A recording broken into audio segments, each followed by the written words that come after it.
Ladies and gentlemen, welcome to another edition of the Kayfabe Podcast. You are now in tune with the greatest internet trio on the internet because I fucking said so. Now, look, I understand there's a lot of emotions going on right now. We're a week out from WrestleMania. There's again, very emotional time. Not gonna say it's all positive, not gonna say it's all negative, but there is a lot going on. So to cut the tension and to before we just let the boiling pot go over, let's start off with something a little bit that to take our minds off it for a second. I want to ask y'all something. Do you know what CVS stands for? Hold on. Don't nobody write it in the chat either. Like consumer something store, consumer something service, something like that. Right? I'm asking. I'm just asking. I thought you had the answer. I might have heard this answer years ago, and it's completely left me. I have no idea. Did you ever even think about what does CVS stand for? That is a good question. I have no idea. Never crossed your mind, what does CVS stand for? You just rolled with it. Yeah. Going to the CVS. It stands for Consumer Value Store. Yeah, there it is. Yeah, that's what it stands for. Blew my mind. Shout out to Sly Cooper because she's the one that gave me that answer. But because the theory is like you'll never, depending on what side of the road you're driving on, depends on which one you go to. So most of them are across from Walgreens. Yep. So it just depends on where you're driving. You'll go to a CVS that's on your right. You have no brand loyalty to Walgreens. Hell, they're the same store. So hold on. So that's the question. Which one were you? Were you a CVS or were you a Walgreens? It came down to whatever was the closest, or when I was driving home, if CVS is on the right, Walgreens on the left, I'm like, I'm not making that left. I'm just gonna turn in here to CVS. So that's how my brain worked with it. For me, it depends on what's closer. It depends on what's closer. I was a little bit of both. I didn't mind either or. I ain't gonna lie, man. I was kind of loyal at first. I was strictly Walgreens. Then Walgreens started being on some bullshit that I was like, let me check out CVS. And I hate to say this and be that guy. CVS feels a little more welcoming than Walgreens. Just throwing that out there. It feel more warm in CVS than it do in Walgreens. Feel a little cold when you walk in there, or am I tripping? I get it. It'd be mad. I get it. But also we had, especially where we're in my neighborhood growing up in the Bronx, there was Dwayne Reed as well. We had something called Dwayne Reed, which was like your Walgreens or your CVS. All right. Honey want to bring up her rich neighborhoods where she got these private. Dwayne, yeah. Bronx ain't no rich neighborhood. But her. The Bronx is not a rich neighborhood. Just rubbing it in. We understand. Some of us had to just do Walgreens and CVS. We didn't get those. No, we had all three of those. We had Dwayne Reed too. I don't know if anywhere else had Dwayne. She had all three. We had two. That's the wild thing. The stores are so similar, and they're competitors. They're not even owned by the same. Even similar in color, that red, blue, and white, or the red and or just basically red. Which one was first though? Was it Walgreens or CVS? Walgreens. I remember Walgreens as a kid. And then CVS just came out of nowhere. It was like, hey, same colors, same store, same layout. Why? You know what make them vastly different? Walgreens, when you walk in it, it's all white. CVS has this taupe-like color that's very calming. That's a very it's a warmer color. It's a warmer color. Those are the subtle differences between the two. Where Walgreens is like a hospital. Yeah, it felt like yeah, that's what it felt like. But that was just again our palate cleanser. So hopefully y'all enjoyed that. We got a lot to talk about. We got a lot to discuss. We also have our segment. We have to do it because we are a week out from WrestleMania, which Didn't even realize that that shit is next week. So of course we have to do our kayfabe where we come up with our own WrestleMania, which seems like it's just right. Like if I feel like it's needed now for us to do. We won't have a whole bunch of cards and slides and stuff. We're going to come up with a collective WrestleMania card. So you want to tune in later on the episode for that. But Honey has the wheel when it comes to what conversations we're going to be talking about on this episode, basically because she did the slides. So I have no idea what's going to be on here. So we might, again, we're very transparent here. So we're going to give Honey the ropes and let us know what is going on. And then once we get to our WrestleMania Kayfabe edition, the councilman is back in the driver's seat. But Honey, the wheel is yours. Well, thank you for that, councilman. I appreciate it. I also do want to say something before we get into it, though, because I do want to wish a very big congratulations to our trio partner here, Deonne, for such a wonderful celebration from the other day. He sold like 10 plus houses, apparently, and we had to delay the episode in order for him to celebrate properly in the neighborhood with the fam and all the constituents in Atlanta. So shout out. What we doing. This is. So we want to wish a big congratulations to one of the greatest real estate developers in all of Atlanta, and that's our boy here, Deonne Moore. So Deonne, how do you feel about such a big accomplishment? Man, what's first topic? Come on. Hey, I don't know if you can answer this, but inquiring minds are wondering in the chat, what was the commission looking like? You ain't got to give exact numbers, but if you can give us like the ballpark range. Watching my pockets, man. How many commas? Just tell us how many commas. Just how many commas. No. He said no comment, and he is justified in not trying to let out his personal information, and I respect that. Well put. Okay, Deonne, fine. No worries. We'll stop torturing him. I can't wait to Miss Honey. I can't wait. I can't wait. Let's get right into it, man. Let's just start from the beginning of the week, man. Highlights. We're gonna cover some highlights from each event. I don't have the slides for everything, but if you have any highlights that you remember, anything that sticks out to you, we can talk about it. So, any highlights from either of you, in regards to Monday Night Raw, besides the obvious? Councilman, you can go first.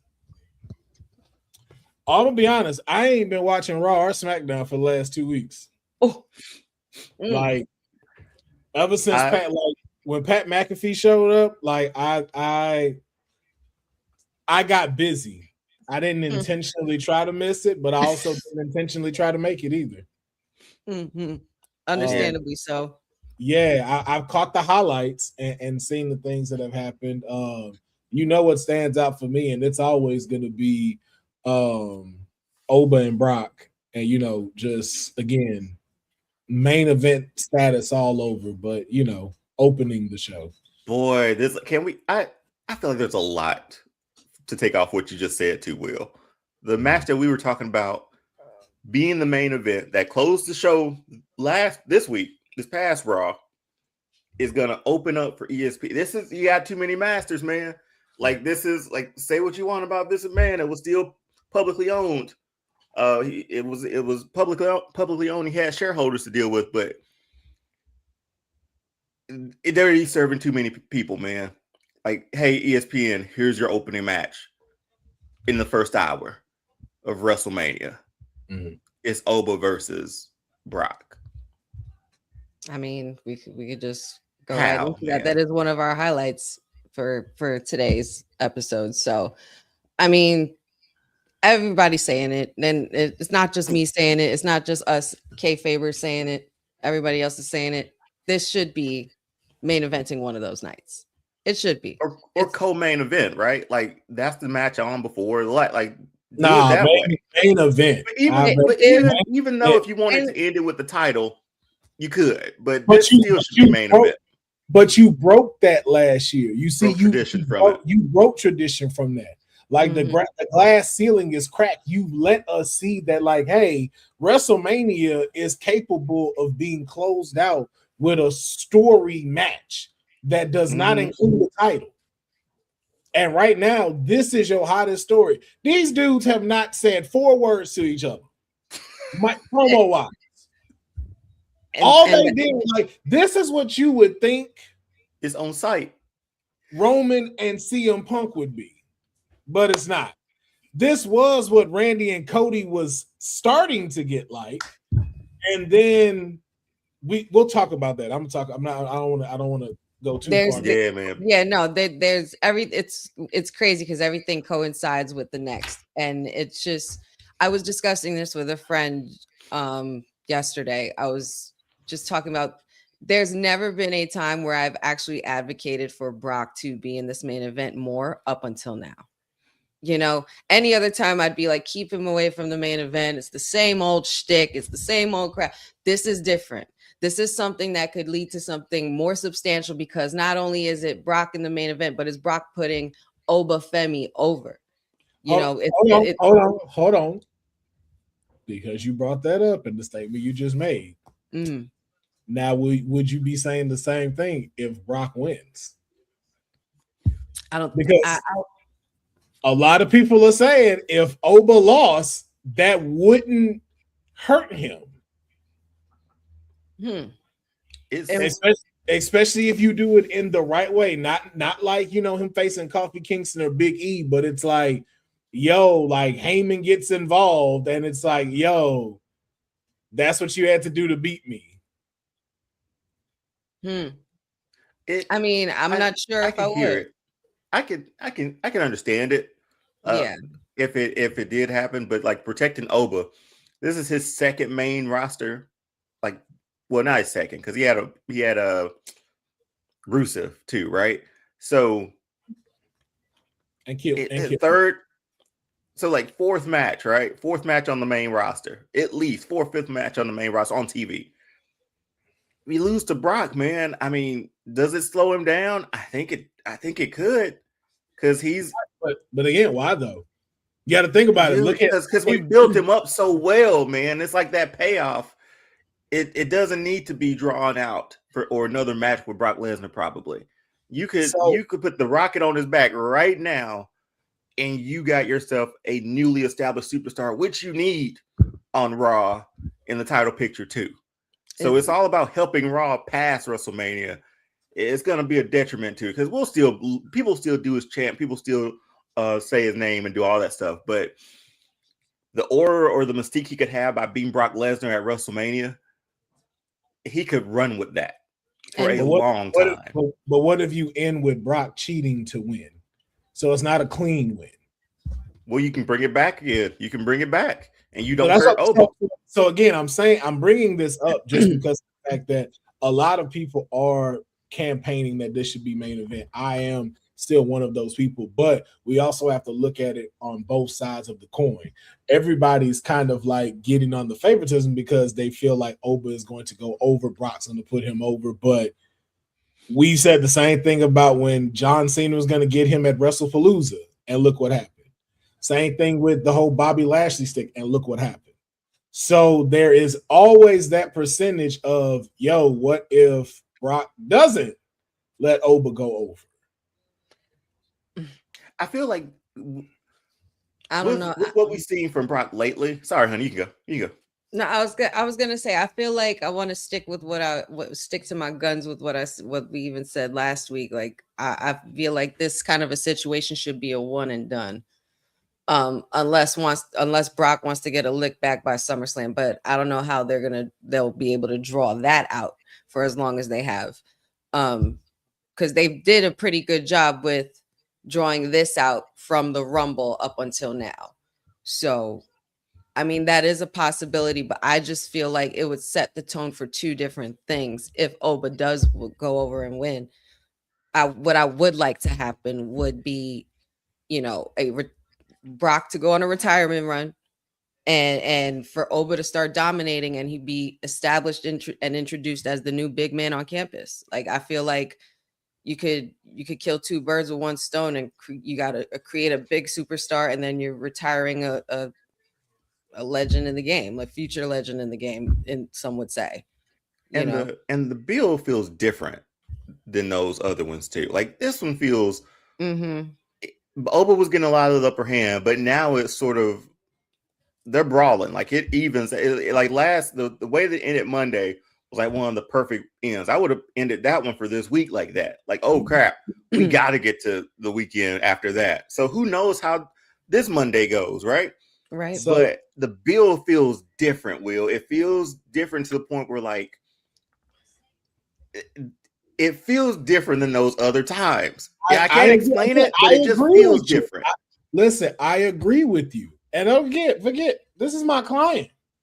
I want exactly what y'all saying, but I also want you to be prepared and given the thought of, because of Brock's history, everything we're thinking of, and it's like, it's finally gonna happen, and then y'all like, it don't happen. There's always that. I just want you to be prepared for it. I just want you to be able to give that thought and process it of like, okay, if that is a scenario, what happens with Oba? Don't get me wrong, it's very 90-10. Like, right, it's still 90-10. There's still that little 10% in my head where it's just like, I'm gonna be honest, I'd have to disagree. I still think we are at 60-40. No, I'll give you 70-30. I'll give you 70. 70. I'm closer to Honey. I go 80-20 because this build feels different. Like it's a newly established. Like just trying to think of like Brock Lesnar as of late, like when he came back, obviously not as of late, but when he came back for his whole run. Think about it though, Will. Like he's never faced like nobody's thrown him like that. Nobody's like this. You know what I mean? Yeah, like Goldberg. AJ. He faced Goldberg beat him that first time. Goldberg got the win the first time, right? I guess. But even though he gave that to Goldberg, he gave that one to him. But just like an up and comer like this, like he's faced Finn Balor, he's faced AJ Styles, had great matches with him. Samoa Joe faced had great matches with him, but he's never faced like a guy from NXT like this, who's gonna be like the future of wrestling. So I feel like my hopes are high. I'm full in, man. I'm all in, baby. 100%. 100%. I'm not disagreeing with you. I'm all in. My heart. I'm just keeping a mattress on the ground. Push them all in. I'm emotionally invested, like to a T, man. It's crazy. Listen, I'm all in, man. I'm all in. I am too. I always like to see. I'm like Dr. Strange, man. I'm seeing all the scenarios, man. I don't trust TKO when it comes to making right decisions. Yeah. If you think shenanigans, that could be a point where you just said TKO, hey, we can get 2 more matches out of this, 2 more pay-per-views out of this, right? Let's extend it. Let's make this one shenanigans. Let's get the SummerSlam. Let's do Royal Rumble next year. Let's have them come back for rest. I guess TKO. That's what I'm just saying. TKO made Vince a babyface, man. Right. TKO made Vince McMahon a babyface. That is a statement right there. That is a statement. Not Vince, Mr. McMahon. McMahon. That should be the title of this episode. TKO. Man. The face. No, we'll get to the title of this episode in a moment. But let's talk about the other highlight that happened on Raw, shall we? I'm seeing a lot of raving and raging on the internet about Pipe Bomb 2.0. So I want to get your guys' thoughts on what CM Punk had to say this past Monday. Thankfully, nobody was going through another announce table, at least. But only one of them was there. What do you think of this alleged Pipe Bomb 2.0, as the IWC has been putting it? I mean, it's blurring the lines, right? Like it's blurring the lines like it used. Well, not like it used to, but like the first Pipe Bomb did. Talking about things that TKO is doing. Talks about Pat McAfee. Talks about it. Talks about high ticket prices too. But I don't know, man. I've read reports this week that he was given notes and he didn't stick to those notes fully. Was it did it affect me in any way or make me feel anything after it? Not really, because I'm still pro wrestling, man. And I can't get the Unreal documentaries out of my head because I've never watched them. But this feels like this is going to be season 3 for that Emmy nominated. Oh, they won an Emmy, I think. But yeah, it's just another. Everything the IWC has said, he's kind of said it. But will it move the needle in any way, or will things change? Probably not. I don't think so. I think we got like 4 celebrities in this WrestleMania this year. So, in matches. So, yeah, it did nothing for me, but he said it. So, yeah, I got nothing. I got nothing else. It's just disappointing. Everything's disappointing right now. I totally hear you. It's kind of leads me at like a crossroads where I'm not sure like how to feel about. A lot of things left me like that this week, but we'll get into all that. But Councilman, I want to know your thoughts on CM Punk's words from this past Monday, as well as what he was talking about. And do you think that he was given notes and decided not to stick with them, or do you think that? And what do if not, if it didn't move the needle, as Deonne said, what do you think is it going to take for it to move the needle, if you feel the same? I think it was a great script that he threw out. Thought it was a great script of what he does.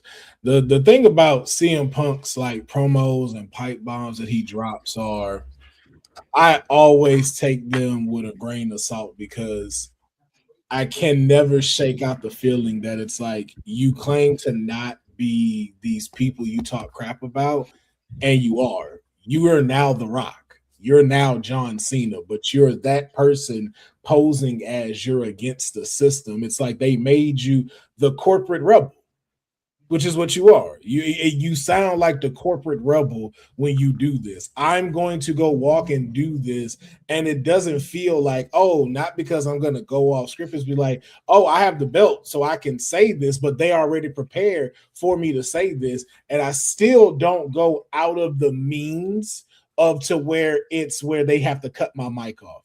If you've noticed, every time he's done this stuff, it has never gotten to the point where it's like, okay, we need to cut his mic because he's saying too much.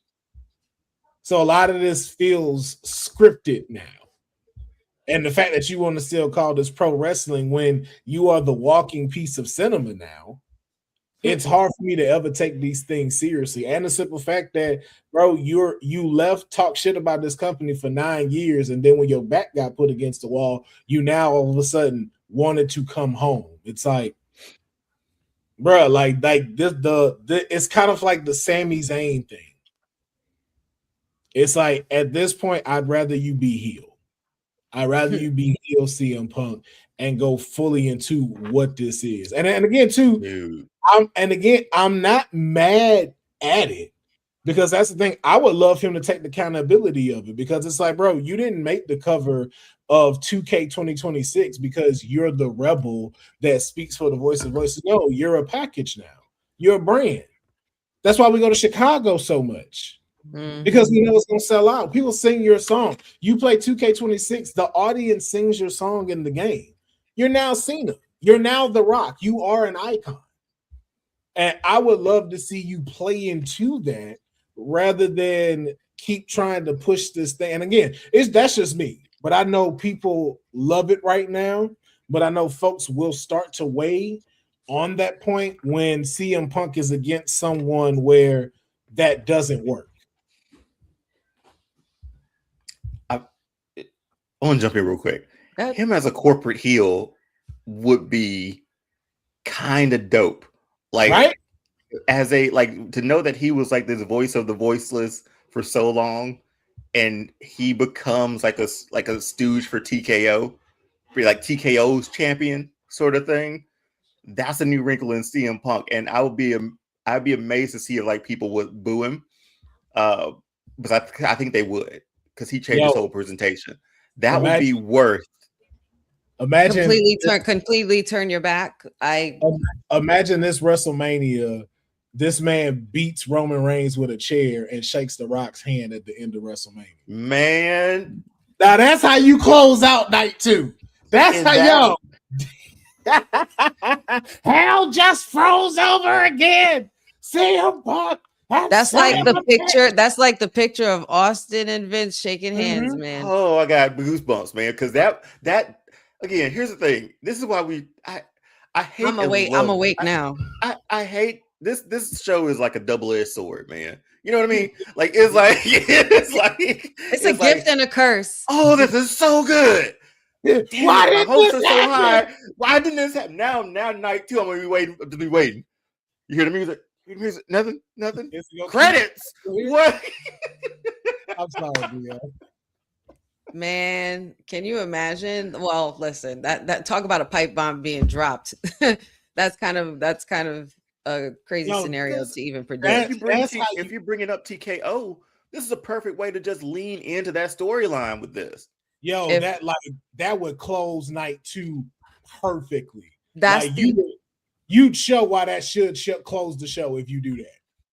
And that's the ultimate FU to Roman and Cody on so many levels, because with as far as like storyline purposes, if something like this were to happen, because maybe if the Rock and CM Punk did shake hands, it's like The Rock did all this because he's disappointed in the fact that Roman wasn't able to get the job done to finish off Cody. And, he disgraced the family. And then you got the coach situation with Punk and Cody. There's a lot of layers and elements and shit that could like just domino effect just from that moment if it were to happen. You need to bring Cody in. Like, you could really just say like, yo, bro, you ain't been doing it.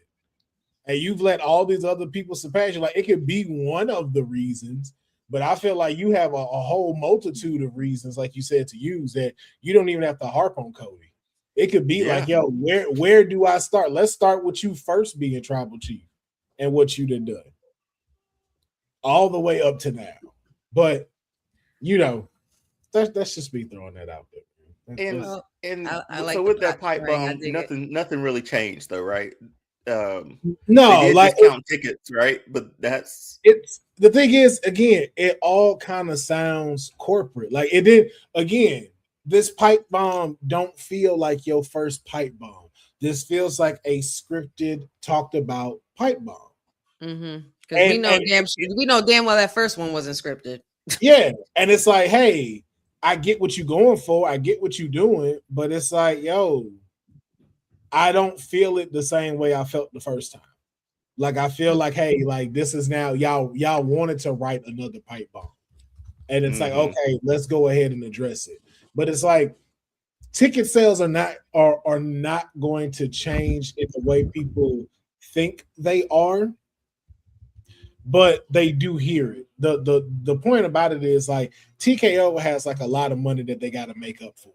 Like, it took a lot to get this acquisition, all the stuff that they've been doing. So there's a certain amount of money they got to make back within a certain amount of time, which is why it's like, okay, if we can get this, we're going to start here. But if people ever notice, like when it gets closer to the show, like if you go look now, ticket sales aren't that bad. Ticket sales are now back within the regular range of what we thought a WrestleMania would be. Like $1,000 can get you very close to the ring right now. But you're starting off with like, let's go to these whales, which are people with deep pockets.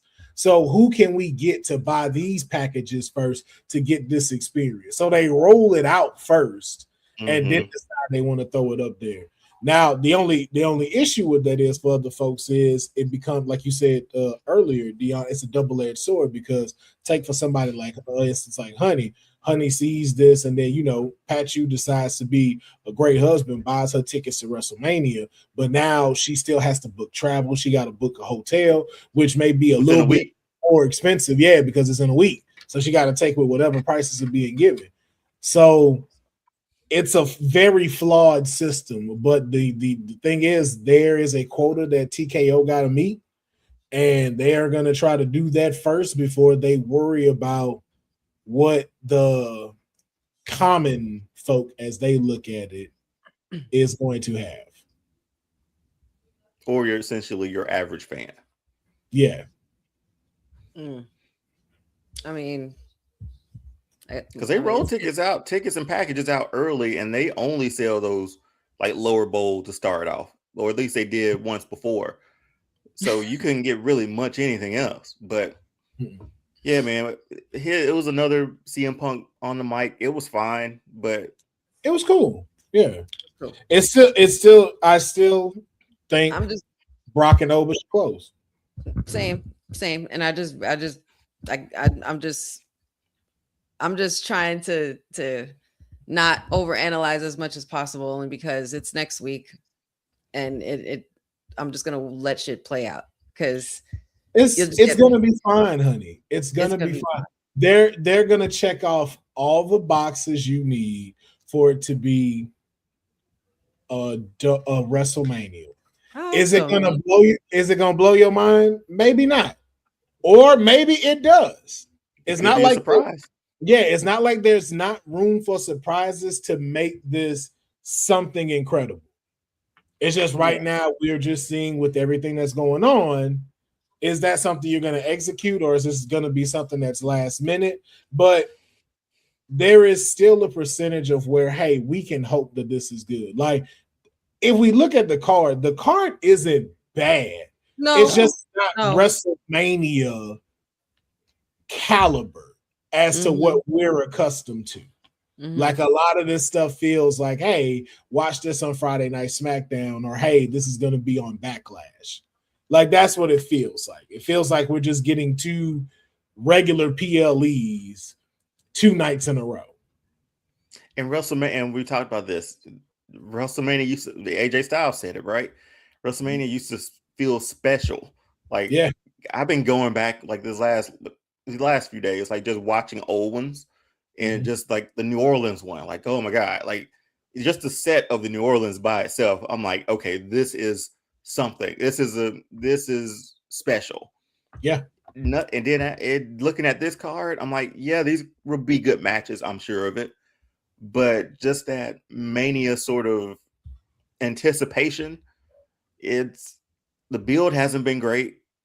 And the anticipation for us on this side has just been like, all right, it's 2 days, we'll watch it, And WrestleMania never felt like that. I had to make bargains with my dad to order WrestleMania back in the day, man. Like, it was the most expensive pay-per-view of the year, but it was special. And it doesn't feel that way tonight. It feels very watered down with the 2 nights or making it into a weekend. I don't think you never should have done that, but hey, it is what it is. I mean, the thing is, I don't mind all of that. It's just the fact of, like you said, you have Royal Rumble that y'all are thinking of moving to 2 nights. You move SummerSlam to 2 nights. And not that, again, it's not bad, but it's like none of it feels special. So it's like, if you're doing this, again, I'm not fully opposed to it, but also make them unique to where it's like, yo, when I'm looking at WrestleMania, it's like, man, this WrestleMania next week, y'all, this finna be off the chain. Like, this year, I am kind of just like, dang, I might miss night 1 and I'm not even tripping about it. Because I got some work to do. Like, I was like, dang, like that's kind of messed up. Like, that I feel that. Yeah. And we're having a WrestleMania party, and like, I'm looking forward to just managing that pretty much here, man. Like, I'm looking more forward to that than the matches. I got birthday shenanigans, going down, and I have plans to have a couple of friends over and watch WrestleMania, so we'll see. I'm just gonna see what happens. Either way, it's gonna be a good time. Let's just hope for a good time. I just want a good show. Just give me a good show and tell me a good story, man. Just tell me a good story, because the buildup isn't shit. I think they'll do it.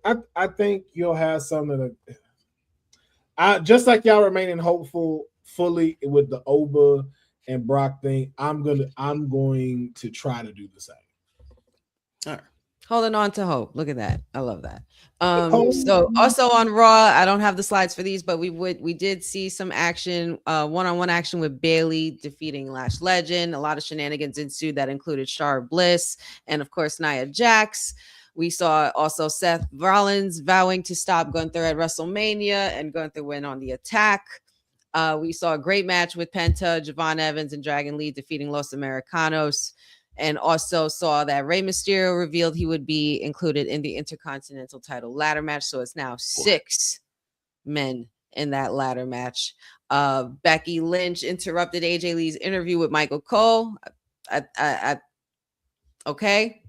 It was okay. It was an okay segment for me personally. I don't know if anybody has any thoughts on it or any of these highlights. And also Finn Balor with JD McDonough continuing their feud. And, with Judgment Day attacking Finn Balor, and pretty much Finn Balor kind of losing Judgment Day the way he found it. And then there was the debacle with I Show Speed, Austin Theory, LA Knight, Austin Theory defeating LA Knight. But LA Knight getting his lick back ahead of their triple tag team match that's going to be happening at Mania with the Usos, LA Knight, and the Vision and I Show Speed. Any of those things you want to mention before we get into our final topic of Raw and into the next? It's hilarious. We got. Oh no, okay. Well, go ahead, Will. Go ahead. I'm just trying to figure out who decided that this deadbeat needed to be in this match. Like, there were so many other options that could have happened. Like, Mr. Iguana could have been in this match. Like, who asked this deadbeat to show up? Like, I don't understand. Like, who asked this guy to be here? Like, don't you have like back child support you need to be paying? Like, why is he here? Like, why is he here? Like, because y'all know that could have went to somebody else. When we saw Rusev, we was like, all right, okay, it's Rusev. We ain't tripping. Like, we're glad to see Rusev. Solo Sikoa, who has not had a WrestleMania debut, could have been in that match. You know who would have been perfect? Somebody who's never even won this title. Sheamus. Where's Sheamus? Where the hell Sheamus? Anybody find Sheamus anywhere? This deadbeat had to just make sure he wasn't that Dominic was not the only Mysterio on the card. He's selfish, bro. He's selfish. He can't let his son shine for one time. Like, you just had to come up here. Why are you in a ladder match? Like, bro, like you getting up there, bro. Like, I'm glad to see what you do regularly in the ring, man. We don't need the ladder stunts right now. I don't need to see you get injured. Even though you're not doing nothing with your life, no way, being a deadbeat. But it's like, I don't want you to not do nothing. Yeah, I'm sorry, Ray. You weren't my first choice for this at all. Like we've seen too many times, even on TV, where you've gotten injured, dude. Like, time, and you're Hall of Famer. You should be kicking your feet up. Your son, Dominic got it. Dom got it. Dom got it from here. Just saying, man. But who else is in? Yeah, honey, I put some pictures down for the match card, because I was like, who else is in that match? You got Penta, you have JD McDonough, you got Javon Evans, Rusev, and Dragon Lee. Ray Phoenix could have went in this match. Where the hell is Ray Phoenix? Where the hell is Ray Phoenix? So many other people could have went in this match. You could have done a call up and had Ethan Page in this match. Man, Rey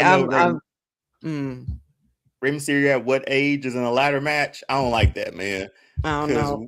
Because his retirement match needs to be against Dom. Dom needs to put him out to pasture, get his lick back. Yeah. For what, 2-3 years ago now? Good grief. Okay. Last couple of years. Ray Phoenix is out. Kit Wilson. Happily. Come on, I'm like, there's so many other people that could be in this match. The Miz.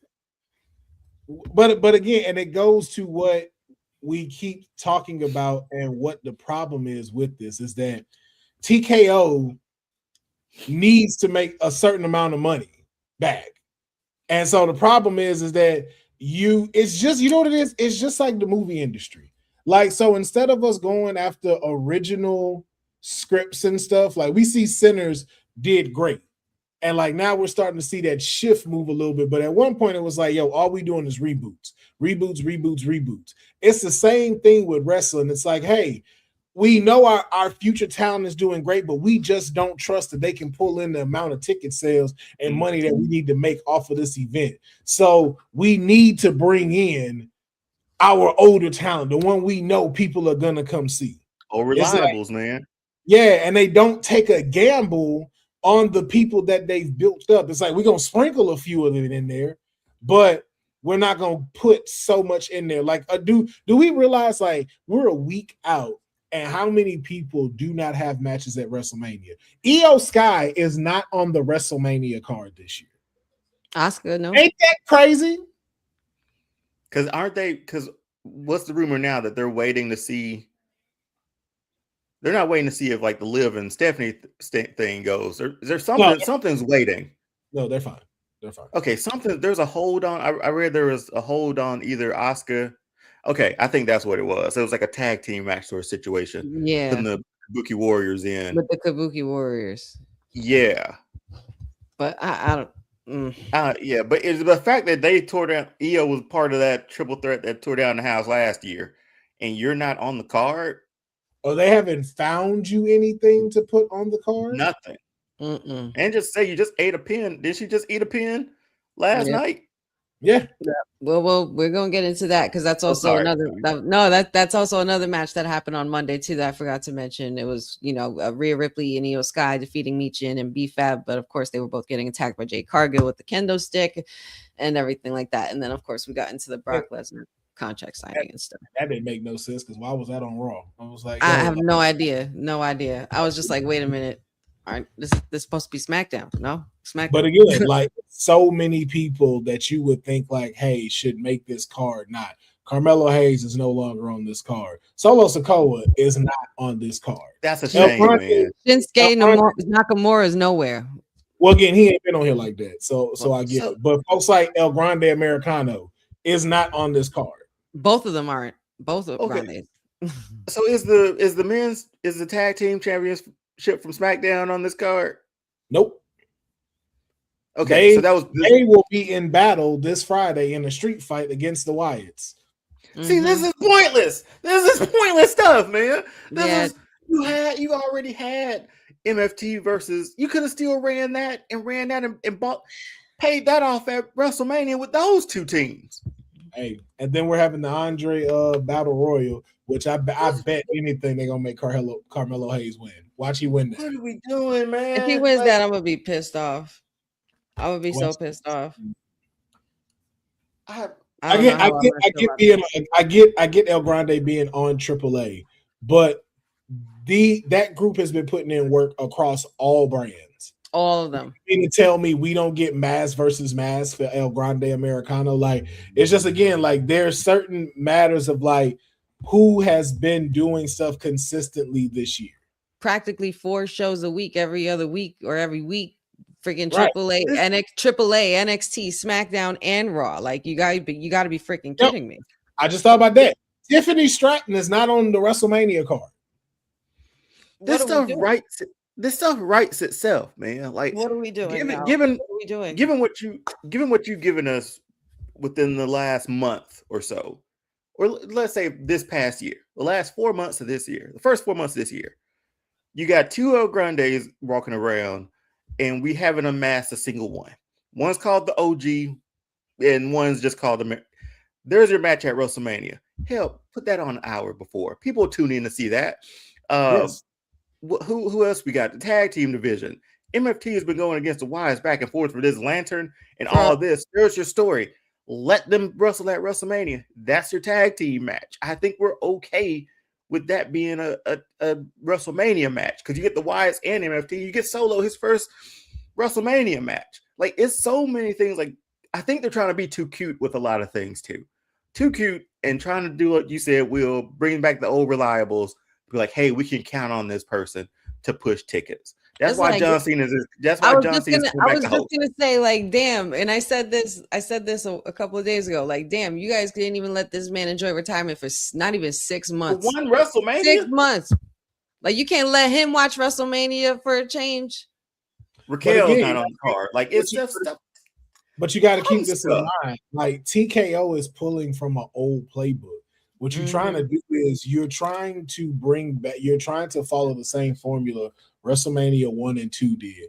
What it and how it worked in the 90s, in the late 80s and 90s. Because if you really look at it, what's going to upset a lot of y'all is you're seeing exactly what they always used to do at WrestleMania. WrestleMania was full of celebrities. It was full of people being put in matches. Remember, Snooki had a match at WrestleMania. But again, that's one. I know, but hold on. See, I knew it was gonna get you. I knew it was gonna get you with me saying that. But the reason why I say that is because we see it's what they're trying to do. The only problem is that you're doing it in the wrong way, and you're not relying on the talent that you've built to sell what you need to do. Like Cody Rhodes and Randy Orton did not need Jelly Roll nor Pat McAfee. Neither of them. I Show Speed did not need to be involved with The Vision and LA Knight. Now, not saying they can't be put somewhere, because you did good placement with Little Yachty and Trick Williams. Although that's been perfect, honestly. But although that works though. Yeah. It works, but it's not needed either. But that was a combination that you made work. He compliments him in what this is going in. And that's the thing. You have not done that with everything else. Your pairing has been wrong. I Show Speed with Logan and Austin.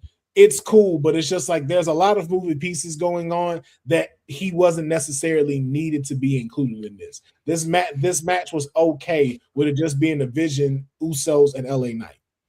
Now, the same thing with Randy and Cody. This was already going on that was good. Honestly, whoever he was talking to on the phone didn't really need to show up till WrestleMania. But the fact that it's Pat McAfee, and again, I don't have no issue with Pat McAfee as a commentator, but you haven't developed Pat McAfee as a personality outside a commentator for this to be acceptable. You shot the bar way too high.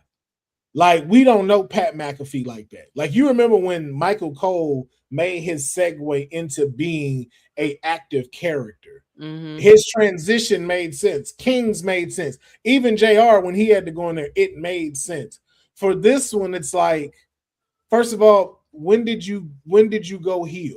When did you decide screw everybody? When was this a thing to even be done? And who cares that you don't like us? And who said we need saving? Right. And if we do need saving, which in some cases of what CM Point pointed out, we do in a way. What made any of them think that this was the person that was going to go, that's who we're going to be looking at to do this? Especially with a person like Randy Orton.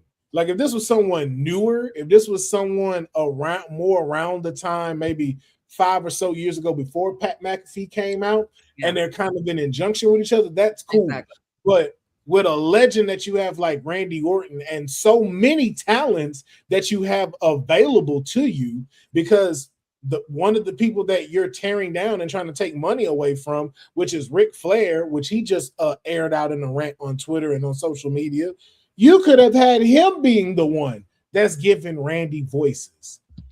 Hell, you got Triple H sitting right back there. You could do a segment where you think Triple H is talking to him, and it really ain't Triple H. It's really just him hearing that. Anybody, you could have gone metaphysical and been like, "It's his voice. It's the voices he's hearing." It's his voice. Yep. And we've been like, and we know nothing. We'd have been like, "Yo, that was fire. That was fire. Yeah. Y'all had us thinking what it was." That's it. But you decided, okay, we need to add in this audience that we know Pat McAfee brings in. And that's the thing, and it brought it in. So that's a double-edged sword about it. We don't like it, but it did bring eyeballs in. It brought his crowd in. And that crowd is known to buy these over-expense tickets because now they're going to come see Pat McAfee. So again, it's like we can tell like you're going for the cheap sale with all of this, so you can make your quota. And it's like there has to be a better way, and there has to be a way for this to give. So it's like if you want to make some stuff expensive, cool, but then you got to make the creative worth it. 40K to come see you, just see night one for a card that I don't think is going to give me 4 to 5 star matches. It doesn't work. And this is where we are now, because you don't trust your product. You don't trust your audience. We don't trust you in creative, and we don't trust you as TKO, because we're now seeing both are clashing with each other. And we're sitting at a point where we're at a rebuilding phase, and the rebuilding phase is not looking pretty. So TKO, I think we can all agree, even like any wrestling fan, they're sort of sticking their nose in it too, right? Because into a lot of this, because Triple H didn't become a bad booker overnight, man. Like he's again doing his job or carrying out objectives given to him too when they're meddling with creative. Because we've seen how he booked NXT before, man. NXT takeovers were doing better on the weekends than WWE's main shows, man. Like you watch Takeover on Saturday and forget about whatever other PLE was on Sunday for the main roster. It's not like he turned bad overnight. So what's happened? And like I think we all see what's happened. Like TKO just keeps, hey, throwing this in. Hey, here's The Rock come back. Here's Pat McAfee. We represent him. Like it's. And I get your point too with celebrities deal. It's been like this. Mania is built off of this a little bit, but it hasn't been. It feels like it's been overkill, like the last year or two, because they were like strategically back in the day. They used to put them where they need to put. Like, well, let's put Snooki in a 6-woman tag match, and just let it be. But it's not strategic like it used to be. Yeah, it's not like, hey, we got Tyson. Let's just make him a special guest referee. It made sense. Right. But through that build-up, let's put him with DX so we can be the heel referee okay, cool. I am cool with that. They did nothing like that with Pat McAfee. He just woke up one day and was like, I'm bad, and then that's it. I'm the one giving him the voices. It's me. Like what? Like I don't believe. I guess for some reason I just don't buy that for a second. I just really don't, and I don't like it. Not only don't I like it, but I just don't. I just not buying what they're trying. But you don't need. But I feel like, and again, those celebrities will bring their audience over. I get it. I understand. Mm-hmm. But your core audience, the one that you built off, your core audience, your day-to-day average fan, like you're pushing them out, man. Like your ticket prices are high, merch is high, like everything's high, man. And and then creative isn't that great. So it's like, as a fan, for me, I'll watch it. I'll keep up with it. Will I watch it live? Not WrestleMania, but anything else throughout the week? Probably not. Because every Monday, I once it's over with, I'm still up. I just scrub the TV and just say, like, oh, I don't want to see this. Scrub. Here. Okay, promo. Scrub. I'm done in 15 minutes. I catch the highlights on Instagram and I'm like, oh, this is what happened. Oh, okay, this is what happened. Done in 15 minutes, man. Yeah, like it's not been a product worth watching for a little bit. And I'm not finna sit here and like to AEW's horn as hard, but the one thing that they've done is just like like they have like AEW Dynasty. Again, the way they're even pushing it is like I can go watch their stuff without watching their weekly program. I don't mind that though. I don't, I know they wish that might be a little bit different, but they've got it to where they're still finding their way, but you're at least giving me a great product.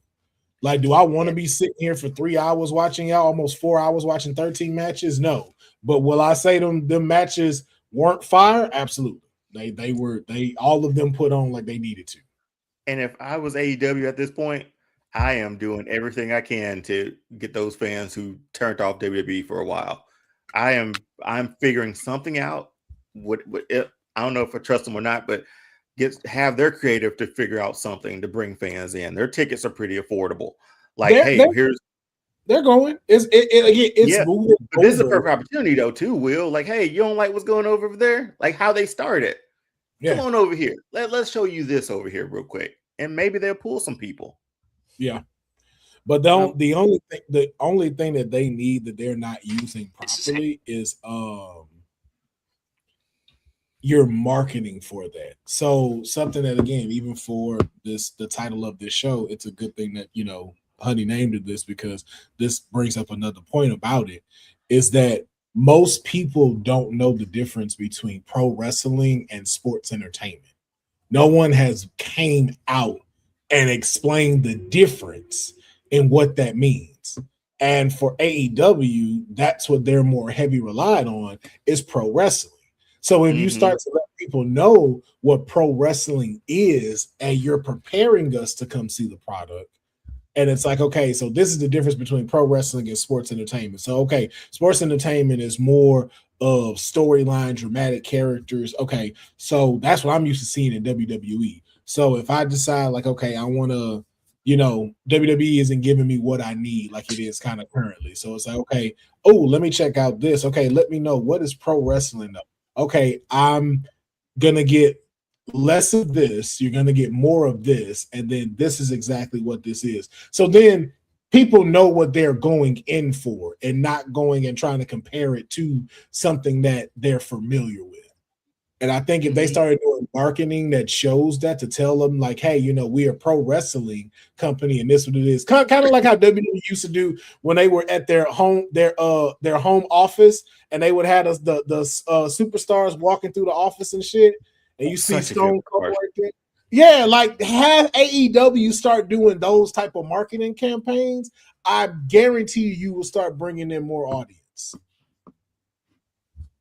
I guess we're gonna see how WrestleMania plays out, and we'll get to our WrestleMania card. But there's just a lot to take in, a lot of information to take in, and a lot that they're trying to throw at us. I feel like there's a lot that some things they're trying to force feed us, and that there's just some things that we are definitely going to be able to enjoy, but we shall see. But getting to the topic and title of the episode, our final topic for Raw before we go into quick recaps for NXT and SmackDown. Did you see that knot? Did you hear that collision? Like, I literally jumped out of like my seat and was just like covering my head and my face. I completely was wincing. But Liv Morgan and Roxanne Perez, I mean, in case anyone has been living under a rock, but I'm sure everybody saw it, Monday night was having a backstage conversation, and out of nowhere, the tornado that is called Stephanie Vaquer completely rocked them, and they collided in a way that definitely knocked them out. And we saw the result of that when Instagram graced us, Liv graced us with the presence of a picture of the result, and Roxanne as well. But real quick thoughts on this moment, guys, and damn. Yeah, I mean, they said if WrestleMania was this week, they wouldn't be cleared, or Liv wouldn't be cleared. I believe it. That knot was huge. So it happens, man. Things like it was a freak thing that happened, and Stephanie did come in super hard though, but She did. I'm looking forward to this match too. So it just builds more to it, honestly, for me. Councilman, is your client doing all right? How we doing over there in Physically, my client is doing better. She is going through her concussion protocols. Everything seems to be checked out. We should know if she will have the final clearing as early as the top of this week. But she seems to be doing well, as well as Liv Morgan. But Stephanie Baker won't be doing so well. Won't be doing so well at all, because the junction is being filed. Okay, you see, I was with you, Stephanie. I wasn't against you when this match was going. I was like, hey, Whichever way it goes, Bose, I'm putting you in timeout because I'm not whining. I'm speaking truth right now. And you He's know what? defending his client. Yeah, you on timeout for that. You on timeout for that.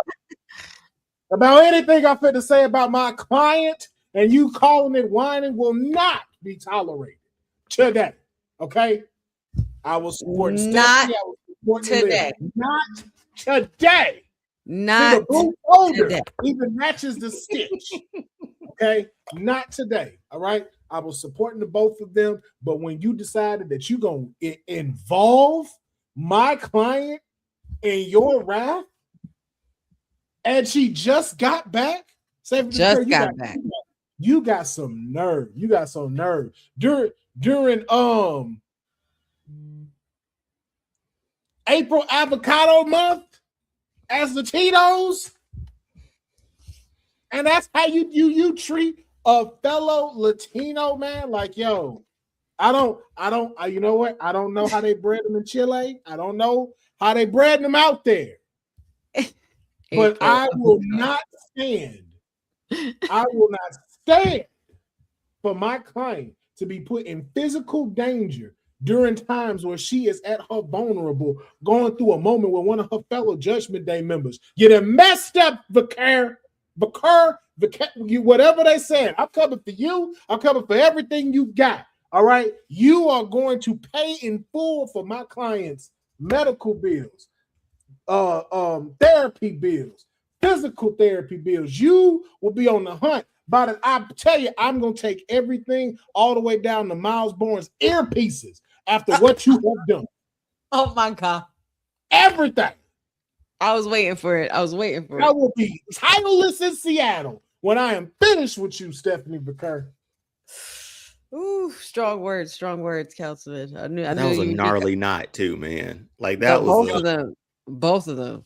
And you know, just from a wrestling wise, like yo, Roxanne was trying to have herself prepared for it, but like as you notice, like she has a hand up, so like when it comes, it'll do it, and like yo, it still didn't. It didn't. No, man, they collided. Like you heard it, and I like I was just like, oh my God, I think they're both knocked out. What's crazy was it got her back up again. It took away from the TV part. The sound, she could have left it right there. Like her slamming in the TV wasn't even as impactful as the first hit. I was like, nah, girl. Liv could barely get up for it. She could barely get up. Like you could tell, like the way they like Roxanne was out. Roxanne was down. She was rolling out of the camera way, and that was it. And Liv was just like down. We heard them skulls clank. Like, yes, all of us heard.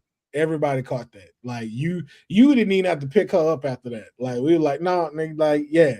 It was like the Mortal Kombat power up move. Like, ugh. Huh? It was so like not power up move, but like you know the part where it, like you crush into the person's like and the bones body crack. And his bones crack. Like that's immediately what went to my head. I was just like, oh my God, they're done. Thankfully, they are both okay. Glad to hear your client is doing better. And Stephanie, just be prepared to be served.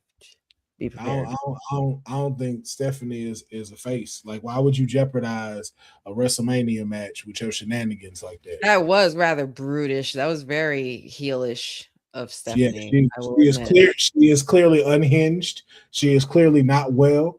I have talked to Adam Pierce about a medical psych eval on this person, because why would you do that? Crazy. But that's what happened on Raw. Spent a hefty 2.5 hours just trying to get through that, and we'll get through NXT and SmackDown really quick. We had just a couple of highlights I'll shoot out there, and then we can get into any thoughts you guys might have in regards to them. Let's see. So we had Lola Vice brutally knocked out by Fallon Henley and Lainey Reed. Of course, in defense of JC Jane, facing off, we had Blake Monroe and Jackson Drake of Vanity Project defeating Tatum Paxley and Shiloh Hill in a mixed tag. Lexus King defeated Chaz Starboy Hall for the Speed Championship tournament, as well as we had NXT champion Tony D'Angelo, Joe Hendry, Ricky Saints, and Ethan Page defeating Dark State in an 8-man tag team match. And Keanu Carver picked up a really good win against Josh Briggs, defeating Josh Briggs and Jasper Troy in a triple threat match. Izzy Dame defeated Sol Ruka, who was then attacked by Zarya. And of course, Dark State tried to launch a surprise attack on the champion, Tony D'Angelo. So any quick highlights or thoughts that happened from this past Tuesday that you guys might have caught? I'm gonna be honest, nobody cares. No one cares. We don't. All the thing we care about is shout out to Lola Vice for being the new NXT Women's Champion. Shout out to Tony for becoming the new NXT champion. That's about it. I've said it before. We are in a developmental period right now. We are trying to get our bearings back. And we're not at the point of where it's worth talking about right now. Even with the whole Zarya thing, like, yo, that's done. Y'all let the wrong person win the stand and deliver. We don't care about that rivalry no more.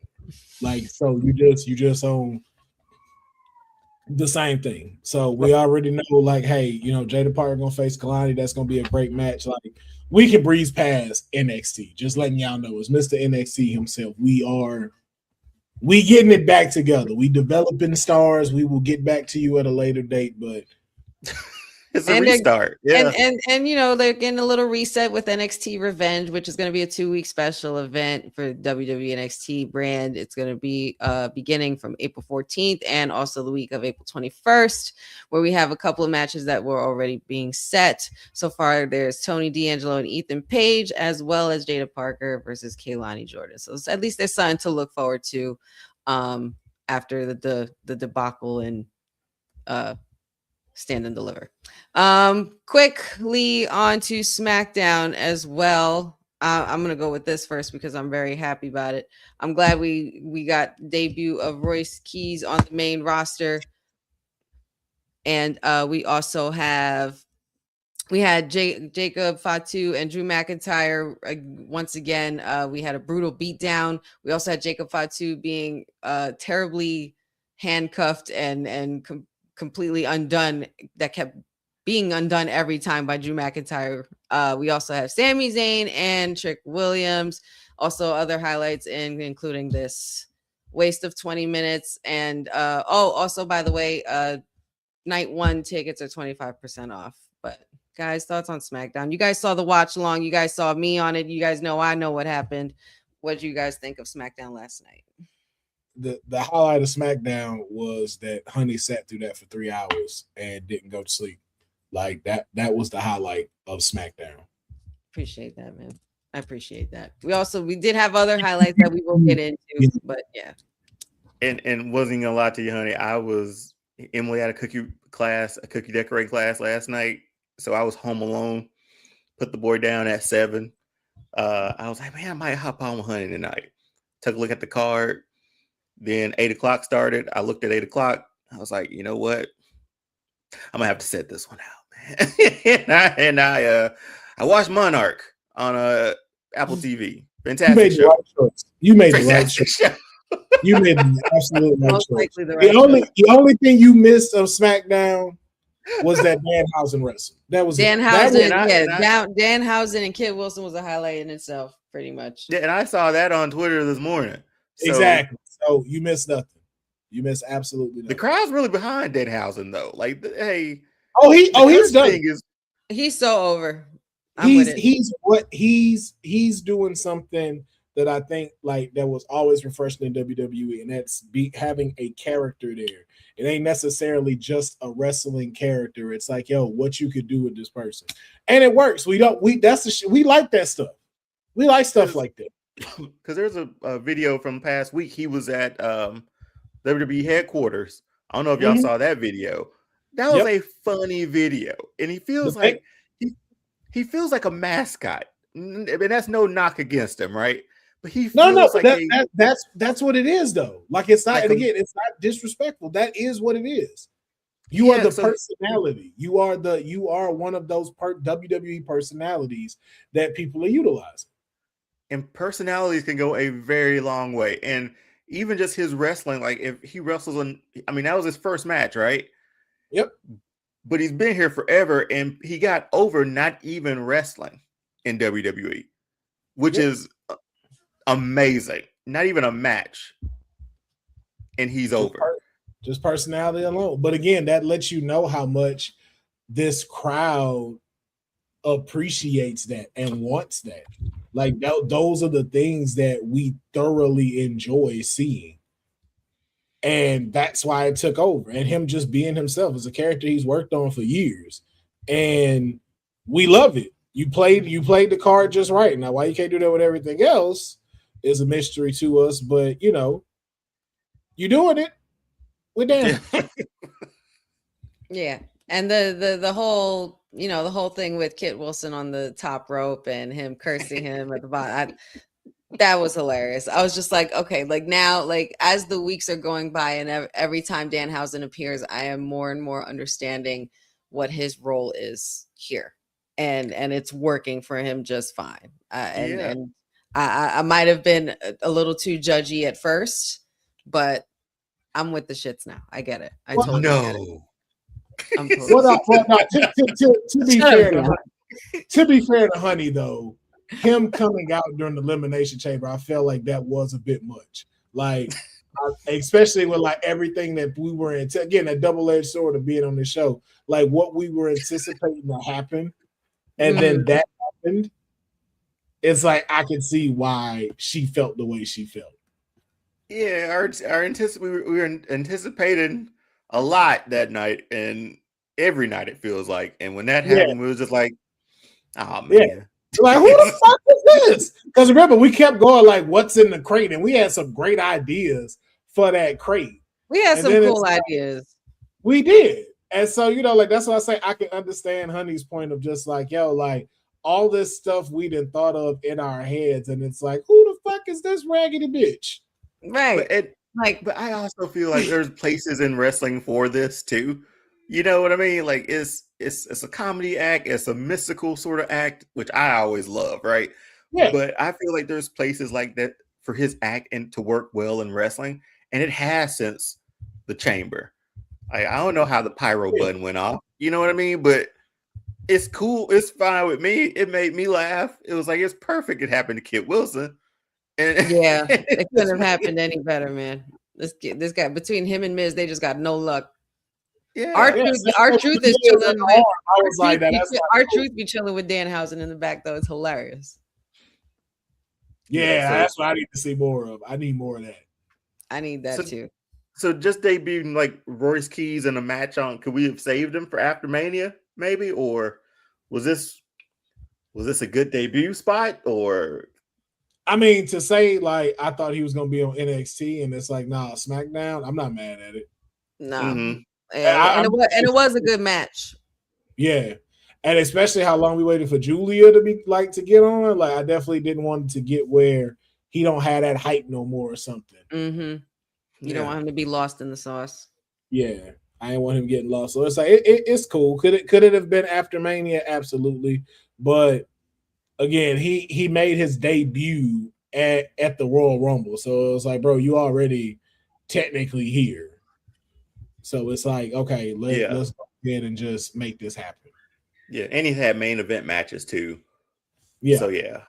Yeah, shout out to Royce for a great debut. I said it last night on the watch along. I really hope that, you know, we get it right with him too. Like they don't get him lost in the sauce or lost in the shuffles or anything like that. Like you said, Councilman, probably NXT wouldn't have been would have gone that way, but SmackDown is just fine for him, and it worked fine for him last night. The crowd reacted to him really well, and he looked great. He was dominant, and he won.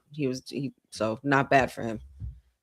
But real quick pressing news that I really thought would be fun to talk about, because we've mentioned it a lot of times on here. But just to stray away from some WWE stuff real quick, the list is back.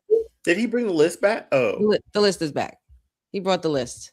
In a major moment with Jericho returned, of course, on April 1st. He did, after a year-long absence, he also decided to bring a list back. It is not the same list. It is purple. and it says Jericho on it. And the first person and first victim of this list was none other than Ricochet.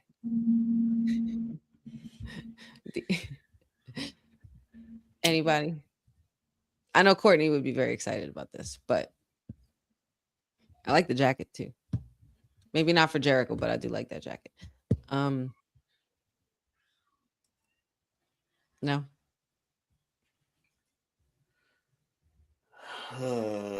He could have did this in the place he should have done it. Should be doing it in.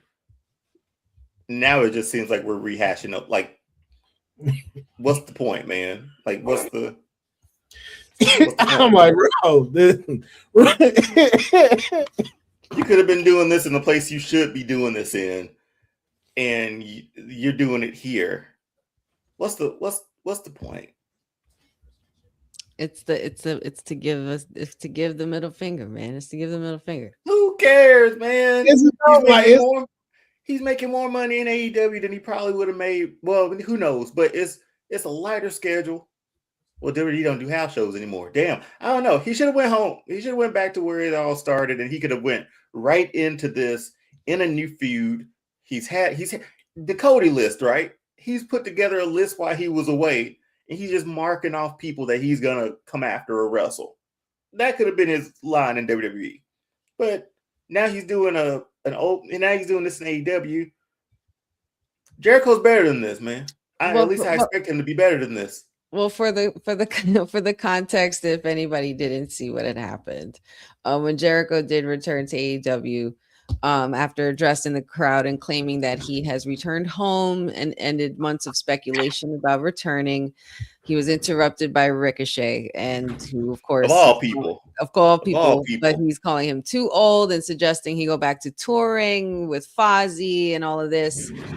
In which Jericho then proceeded to reveal a contract allowing him to handpick his own opponent for their upcoming event and flip the clipboard to reveal he had revived this new list for the first time in nearly a decade. I wonder when the actual last date of the list appeared in WWE. I don't Oh my god. Okay. All right, fine, guys. I won't torture you anymore. Okay, let's go back to WWE. Let's go back to WWE. I do have a question though, and it's a WrestleMania based question, and we have been talking about it for some time, and as far as build-ups and what we're accustomed to. Are the best, do you guys think the best or better matches and build-ups are better left unspoken? And I want to pose this question to the chat because somebody also asked me this, because I had a little debate with a friend of mine where I was talking about match build-ups and debating how Brock and Oba's build-up has been so great with words unspoken, and we've talked about this on the show many times, as opposed to match build-ups that have, like The Rock and Cena, where a lot was spoken.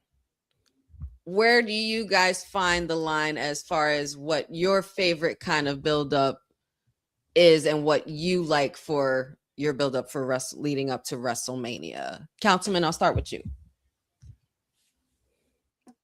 It depends on the match. I don't really have a preference to it. Just depends on the match. If it don't require talking and it's working, go for it. If it does require it, I don't know. I get where you're going with the question, but it's I don't shift to any side of where I really want to see people be on the mic and talking. It's really just depending on who it is and what is and what's happening. We're talking about currently, this works. Could the thing with having Oba talk with Heyman the entire time? Sure, that could have worked as well, but it wouldn't have had the impact that it has with this because, again, Brock doesn't say anything. Oba can talk, but Oba doesn't necessarily have to say anything. Then you have parts where it is CM Punk, where it is like 50-50. I could see it where it's no words being said, and these two just can't wait to tear each other apart. Then there's another part where it's like, hey, this could be some of the greatest promos we've seen in the last 10 years. So it's really just what the story needs for it to be a good story for me. And if you are doing it properly or if you're doing it correctly. Because again, sometimes it can take a little bit of both. One week it's a great promo. The next week, don't say nothing. Just fight. So it's more so about the substance of the story and as well as the characters involved for you that make a good build up for WrestleMania as far as what you like to see. Yeah. Okay. Like, because even something that Deon's brought up, hey, vignettes go a long way, even at WrestleMania. Sure do. Vignettes will get me ready, man. Like promo packages, a 6 soundtrack. Yeah, like it could be that where you don't see none of them that week, and you just like, nah, we just gonna play this clip. We're gonna play this package we put together for y'all, and it's like, you know what? Mm-hmm. Y'all didn't like no notes, none. No notes. Mm-hmm. What's next? I like it. I like that. Okay, so Deonne, what about you? Do you think better, like with the way this match has been built up so good without words unspoken? Do you think the better match build-ups come from being unspoken, or do you like the chaos and the build-up prior and all the words being said in the promos? I mean, I if I had to guess, I feel like you're a promo guy, you know? I love the promos, man. Like that's how you get me in the seat, you know? But I do like those moments. I love this feud. They've been tit for tat pretty much with Oba with the, taking the lead, and then here comes Brock with their brawl and all that stuff there. So I like that, but I do also like when like they haven't gotten physical or touched up until that match. Mm-hmm. So you don't really know what to expect. You can have it in your imagination, like how he lifted up Oba the other night, like that would have been something to see for the first time, like in the night of the match, right? So I think it was, what was it, like Triple H and Batista, like the first time they went against each other, they never maybe it wasn't them, but anyway, they never touched it all the way up to WrestleMania. Like they never, nothing physical, nothing anything, and had a great match because it was like this is the very first time we see like a punch thrown between them, a lockup, a move, a pedigree, whatever. It's the first time. So, and they've done a really good job with this one too, because we haven't seen Brock F5 him yet. So for me, we've seen Oba powerbomb him though, but to me, give me a good promo, man. I can take the promo package in a vignette too, leading up to it, and then like on game day, on match day, that's the first time they go at it. Those are the ones I love the most. Yeah, see, I agree with a lot of what you guys have said. But of course, me, I can never just stick with one thing. I like a little bit of everything. I like variety. So, but I feel like as long as, I mean, because we've consumed so much wrestling as wrestling fans since we were kids. We know what excites us. We know what we like to see. So there's times where I'll like a Brock and Oba where words don't need to be said, and there'll be other times where I'll just like, a whole year drag out with John Cena and The Rock, or I'll like, some tit for tat, interviews with Shawn Michaels and Triple H, best friends turned rivals, like you know what I mean, like or promo packages in between. Like it just give me a little bit of everything. I feel like the best match buildups just come from the stories and the passion within the story, and everybody involved would have to be invested. Like if you don't have passion behind any of these things, for me anyway, it's not gonna make me feel anything. Because I'm a deeply passionate person, and I feel deeply about things, and I want to be emotionally invested.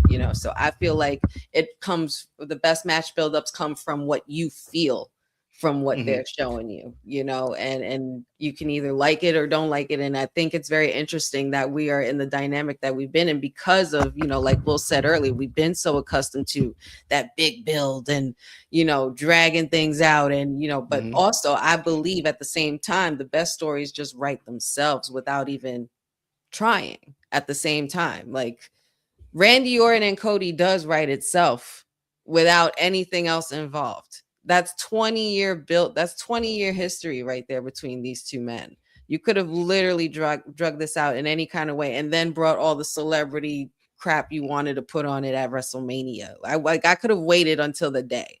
Yeah. But it has to come from the substance behind the story and the writers and the investment from everybody as a whole, because everybody has a role to play for this event. But go ahead, Deonne. And look at this. What's the beef here? Like, what's the beef? They are the beef. Beef is Brock ain't that fucking big. I want people to. Boy, I was looking at the same. I was like, I don't know what a Hulk-like person who they put Brock's face on. Somebody took his shoulder and dragged it, like just. Yeah, I was like, hey, man. But again, Honey made these slides, so Honey just. I didn't know. Well, I didn't. I found this picture. I had literally found this picture. That this looks good. No, but think about it. Real quick. I was also doing these slides a little last minute, so because I was doing a lot of stuff that day. But think about it. What's the beef here, man? Like it's essentially like who's the baddest. That's it. Who's the biggest and who's the baddest? Who's the baddest? Who's the biggest on campus? I'm the ruler. You're the beast. Ruler versus beast. WrestleMania. Check. Done. That's it. And we're excited for this match. We're mad that it's slotted where it's slotted for WrestleMania, because this could have stole the show. It might still steal the show. You never know. So however you get to your feuds, if you just lay them out, even just like this, who's the baddest? Essentially, easy. We can check that off. It doesn't have to be elaborate. It doesn't have to be so, I don't know, overthought. You could just, here's these two characters. Let's put them in a ring, and here's your beef. That's it. You're not wrong. Not wrong. But WrestleMania is next week, y'all. So we'll be having one more episode. I'm sure. Are we going to be saving predictions for next week? Yes, Councilman? Or why would we not, honey? Are you not gonna be here? Are you letting us know you flying out to Vegas for WrestleMania? No, I'm not flying out to Vegas for WrestleMania. I'm just trying to, make sure that the good people, watching and listening stay informed. That's all. Just to make sure that they tune in next week for our predictions. Are you closing houses next Thursday to where you won't be able to make predictions? Definitely not. I think my Thursday's good. Definitely not closing houses. I will be in the realm of my home, tri-state area, and enjoying birthday shenanigans and enjoying WrestleMania from my couch. Not going to. You know what happens when you start asking questions that are obvious. When you start making us feel like, of course we would do. Why would we start predictions now, or like we have slides for those? You know what happens, buddy. Don't do it. What happened, Will? What happens? We got to hear it. Does it click? Nah, you ain't made the list yet.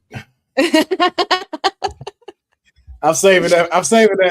Deonne and I gonna look at each other like it's list time. It's list time. This ain't. It's gonna be a moment. Honey gonna do something, and we're gonna be like, "Hey, I got mine here all the time." Right. Oh goodness. All right. One more topic. One more topic I had set for us for this episode, and I thought it was a very intriguing topic because I saw clips of all over it on social media. In a recent interview, Shawn Michaels was on a podcast, and we know that Shawn Michaels has had many amazing, timeless matches in WrestleMania in history, in not even just Mania, in his whole career period.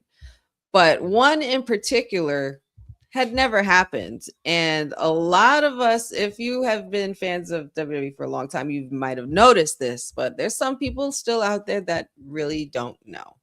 But Shawn Michaels had recently revealed his perspective on why The Rock and him never happened at Mania. A lot of speculation. There's been a lot of speculation in this regard, to this topic, as far as backstage tension. They didn't have a strong relationship together in WWE. He jokingly claims that The Rock did not like him, and there was a lot of locker room narratives, with The Rock's run early, his early start in WWE, and there was a lot of claims that Shawn Michaels and Triple H we'll say, gatekeeping or limiting opportunities for others. And Shawn Michaels went on to say that those claims were exaggerated and not reflective of the full situation. But I just want to get your guys' thoughts on what you guys think. If you guys saw the clips or saw the interview, it was with 7 p.m. in Brooklyn with Carmelo Anthony's podcast, I believe, where he said all of this. But if you guys caught any of the interview, and what do you guys think as far as why Shawn Michaels explains why him and Rock never happened? Deonne, I'll start with you, since you're the people's nightmare. Yeah, man, this was you've heard those rumors a lot, because you said them too. I think even your boy Bret Hart has come out and has said some things in the past about Triple H and Shawn Michaels, sort of, like a better term, like bullying or gatekeeping and all that stuff with The Rock. And I think there's even that rumor where, like, Triple H said something about the family too. So the fact that it never happened didn't surprise me. Even like Rock, there's reports that Rock got mad with that super kick on SmackDown in 99. So the fact that this never happened, and again, he talked about like Rock was on his way out in Hollywood. Like, no, Rock was still there, or he was about to wrap up at least. But he was still, when did Shawn Michaels come back? 04? That's I'll let you finish your thing. Yeah. Yeah, because I'm just trying to link up timelines, because WrestleMania 19 was, I think that was Shawn versus Jericho, maybe. Anyway, but it felt like they were still. Yeah, so it felt like, they were still there for that limited time, and that would have been a dream match to put together. But Shawn Michaels in that interview, he said a lot of stuff to not really admit that, like, he was a dick essentially during that time to him. And if we have to look any further on Young Rock, Chad Frost, I don't know if you ever watched Young Rock, but he had every other wrestler on there. Triple H, Stone Cold, whoever. But then there's this black guy with long hair in a jean jacket and jeans, all blue jeans, talking to Vince saying like The Rock don't have it, or he is have it, he's not ready, or something like that. And that was enough. The Rock never came out to say exactly who it was, but that was, come on, who else could it have been? And I've heard other names that it could have been. I've heard other. Oh, really? Yeah, I've heard one other person. Who's the other person? There's a lot of people. Jeez. I've heard one other person that I heard float around a lot besides Shawn Michaels was Ahmed Johnson. Oh, I feel like, I had beef with everybody. Like Ron Simmons beat him up so many times, and Mark Henry said, "Don't even look at me." So, right. But I just think like that for me told me enough, because that character was very Shawn Michaels-esque if he was black.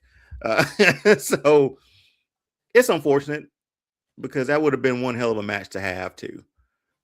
Even if that was on The Rock's way out in Shawn's second run. So, but he did a whole lot to say nothing, to like tell the real truth. This might be the one time I believe Bret Hart. He does claim that The Rock and him, they do get along now and they do talk, but I'm sure, and knowing Shawn's story the way we have, and learning Shawn's story the way we have, we know that before that second comeback, Shawn wasn't the most liked in that locker room, and Shawn would do a lot of things to get under the skin of others. And you know. But Will, as far as wrestling matches that never happened, would The Rock and the Heartbreak Kid Shawn Michaels would that have been something you would have liked to see at Mania or any event? Nope. Really? Please elaborate. At the time that these people were here, it would have never been the one that you wanted. Like, y'all thinking about these times, like, I don't even remember a time where these two would have crossed to have had a dope match for WrestleMania.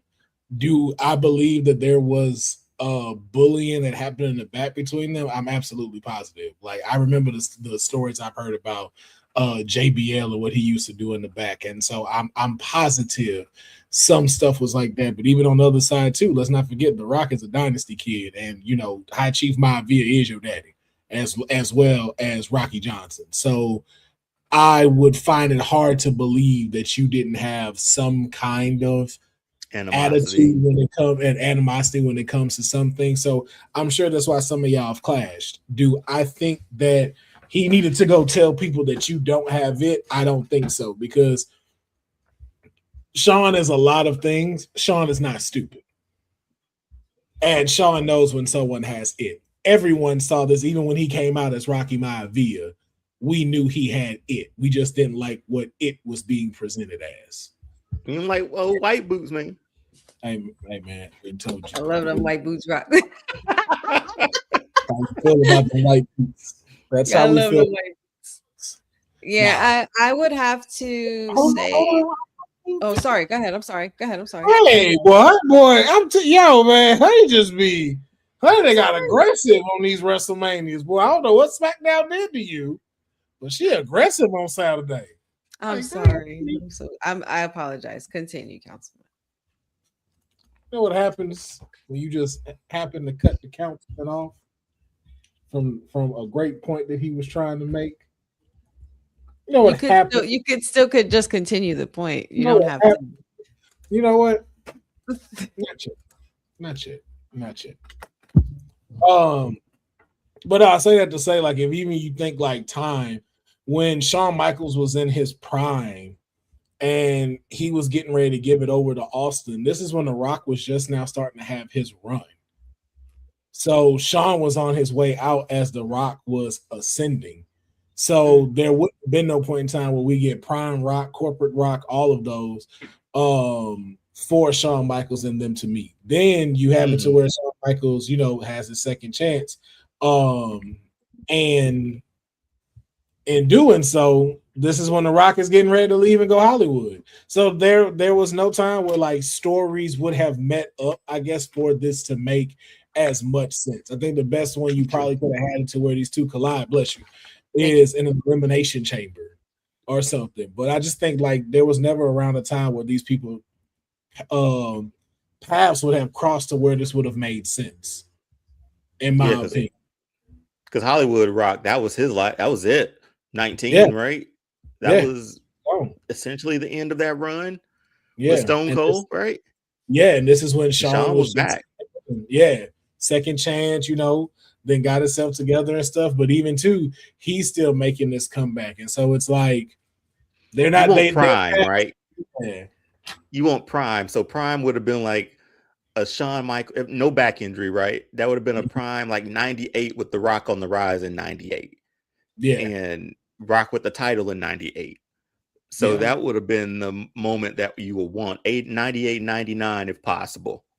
But those two, like, so much happened right then and there that wouldn't have came to be like it needed to. So that's why I'm just like, there's some things just kind of like how we did it AJ Styles and Shawn Michaels. It's just some things that weren't in the cards to happen.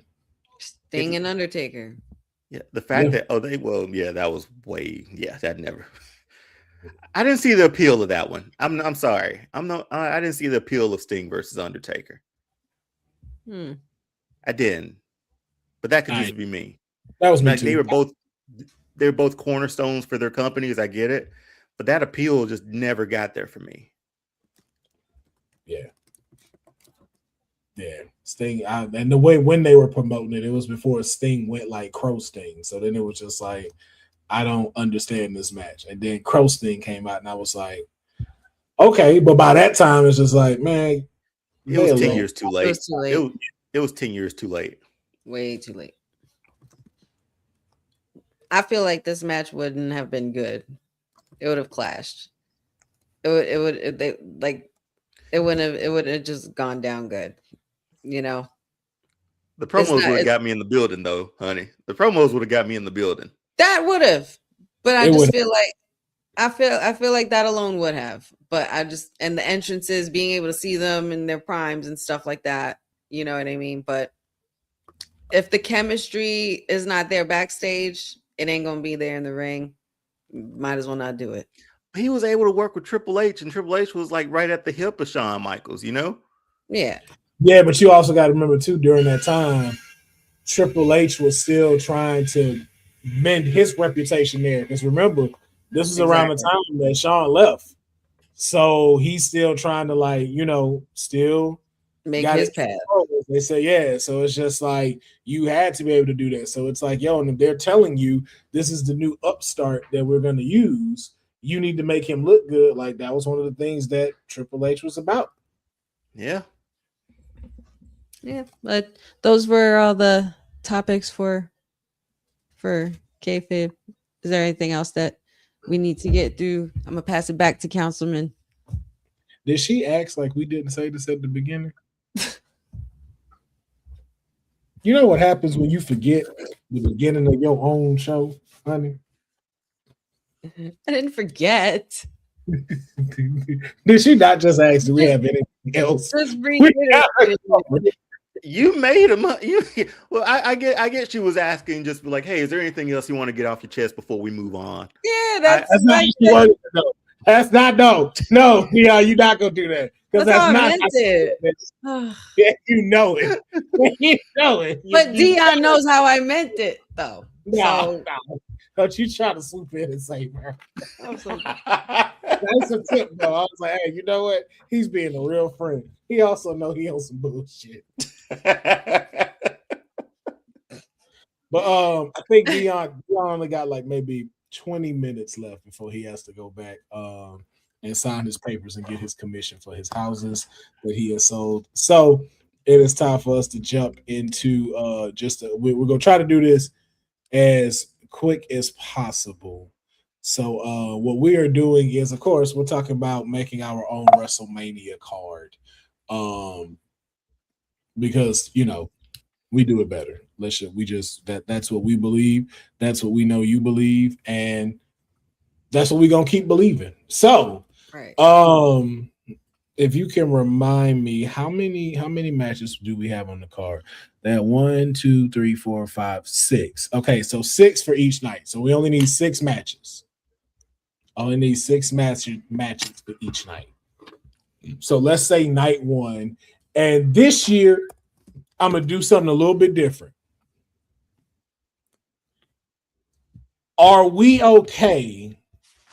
No, I'm sorry. This is what I'm going to do different. I'm going to allow us to change the Royal Rumble winners in making these cards. So let's rewind real quick before we start these. Are we satisfied with the people who won the Royal Rumble? And if we're not, who do you think should have won the Royal Rumble?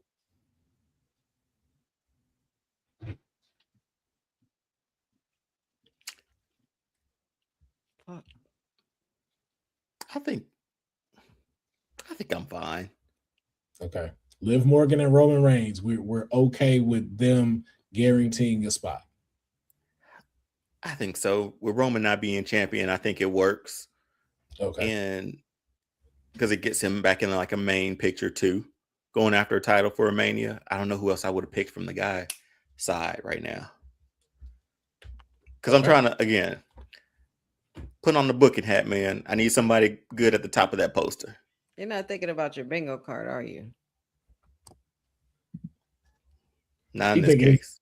He thinking he got 30 minutes before he got to go. That is what he's thinking of right now. Then I guess I'm fine with it. Who did you think he would have picked, honey? who I picked to win it. Yeah. I don't. It's got to be unanimous though. To put LA Knight there. No. I guess it's not going to be. She's like, "Oh, well, you're right." That's not the name I thought you were going to say because you had somebody else. Didn't you have somebody else winning the Rumble? No, I think I had LA Knight, and I think for backup, I was like, he's going to win the Elimination Chambers.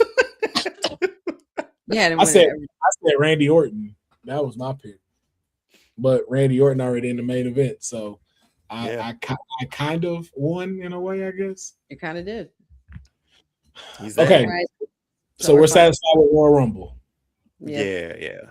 So we're gonna keep everything the same from what happened with Elimination Chamber to now.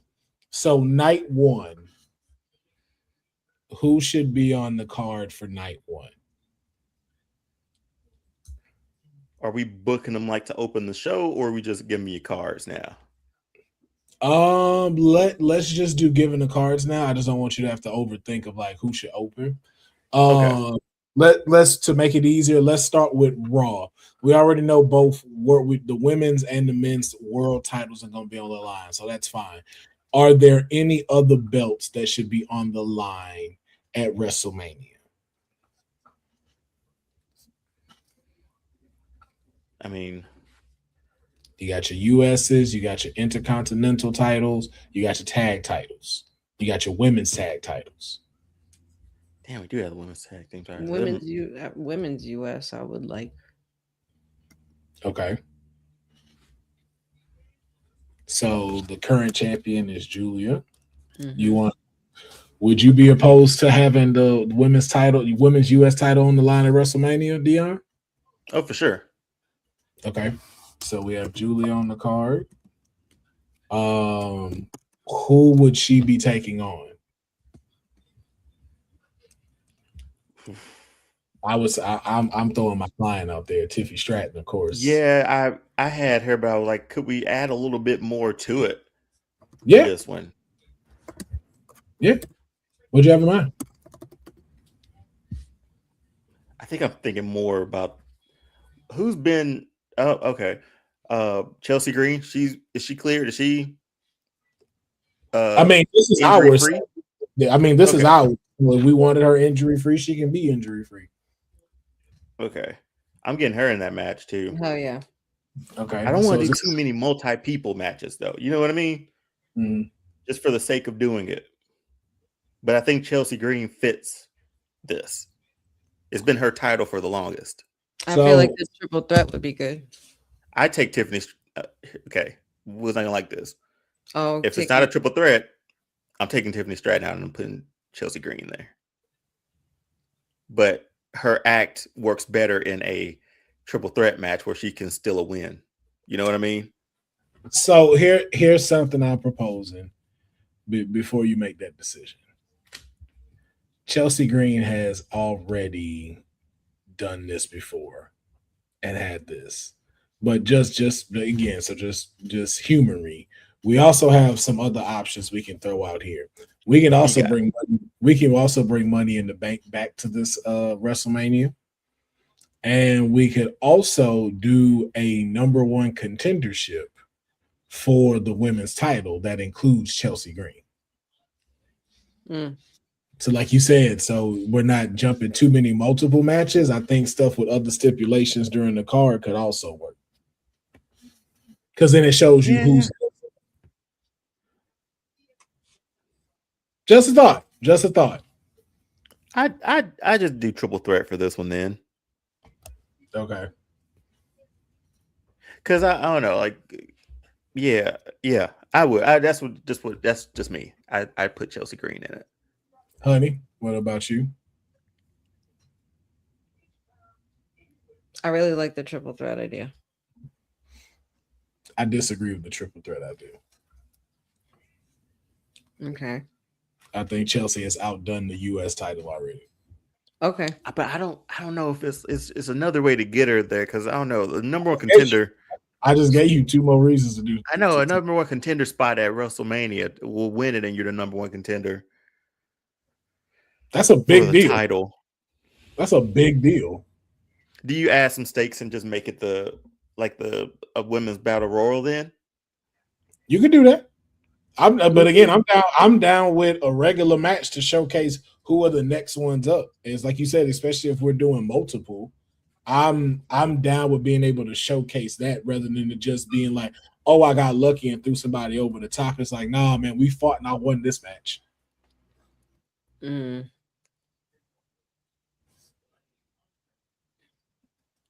All right, fine. Take Chelsea up.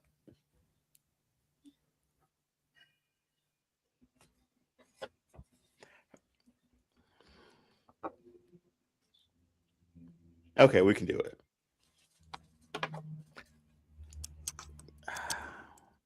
Any stipulation for this match or just a regular title match? I think just straight up. Just straight up brawl out, yeah. In the ring. Okay.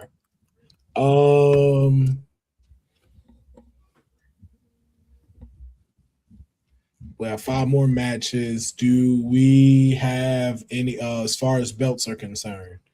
Are we going belt heavy or do we well, first of all, which do we want all the belts to be showcased at Mania?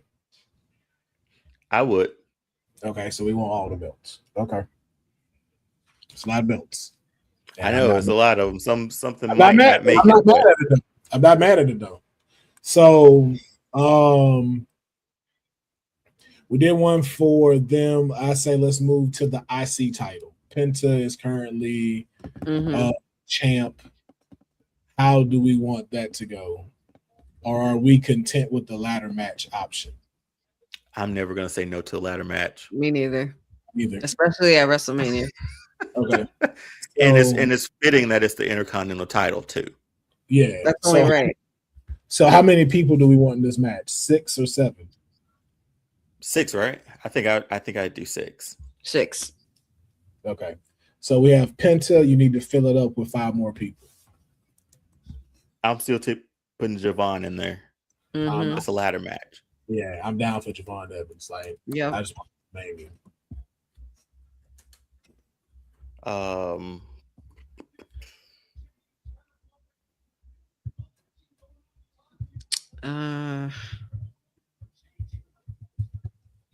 There we go. Let me look one real quick. Yeah. Hurt. Oh, Can I get both El Grandes?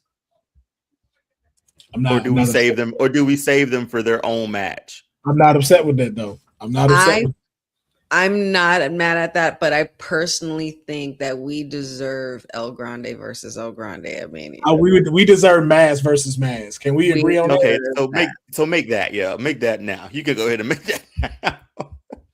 We can make El Grande as its own match. That writes itself right there. Do you know who I might put in here? I know he's won it before and everything, but I wouldn't mind seeing Kofi in this match. Nope, me neither. Man, you know what? I was actually gonna go the opposite and go Xavier Woods. Really? Yeah. Well, this is injury free, right? Again, this is our version. So to us, like everybody's available. Okay. I like the Xavier one too, because he's never won a singles title. That's why I like. True. So do y'all want to have both of them in it? Nah, just Xavier. I think. Xavier. That's too many black people. That's way too many black people on ladder. No. We getting carried away now. We getting carried away. All right, Penta, Javon, Xavier. I think based on the roster, I think you still need to put like JD McDonough in there. I'm never mad at JD being in here. I know JD. So JD's fine with me. Dang, we are. That's 4. We have 2 more. Scraping for Raw. I mean, we got Mr. Iguana, or some people from AAA. Hey, you know what? Ooh. I know he probably would. Nah, never mind. I'll save him for something else. Nah, fuck it, man. Joe Hendry. I was gonna think. I swear to God, I was thinking the same thing. Yeah, Joe Hendry. Moving on up. I was literally just thinking it. 1, 2, 3, 4, 5. So one more. Yep. I mean, we talked about Sheamus earlier.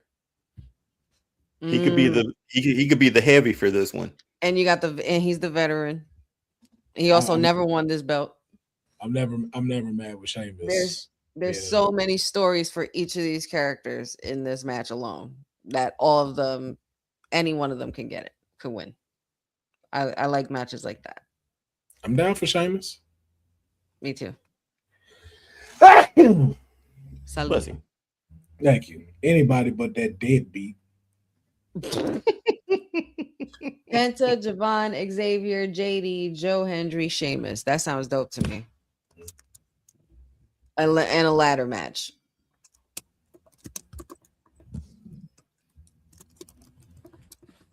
Yep, and then we got El Grande versus El Grande. Mask for mask. Mask for mask. Mask for mask.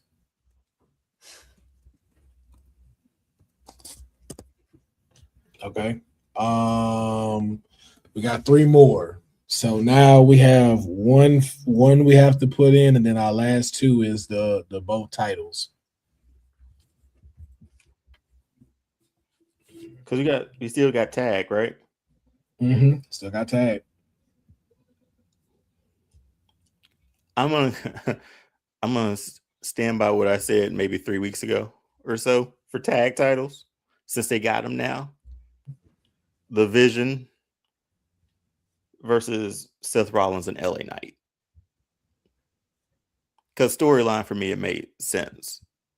I see where you're going. And we get to see if we get that whole coexist time frame with story. 2 top Seth guys, can they coexist on the same team? Yeah, with Seth and LA Knight, and they win them. You know what I mean? So that gives them something to do for a little while. I'm actually not mad at that either.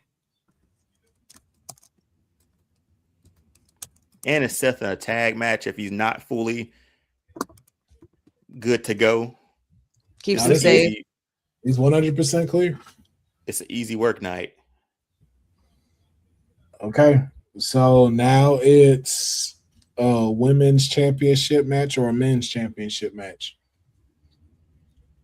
What we got for the 1, 2, 3, 4, 5, 6? That's all the titles.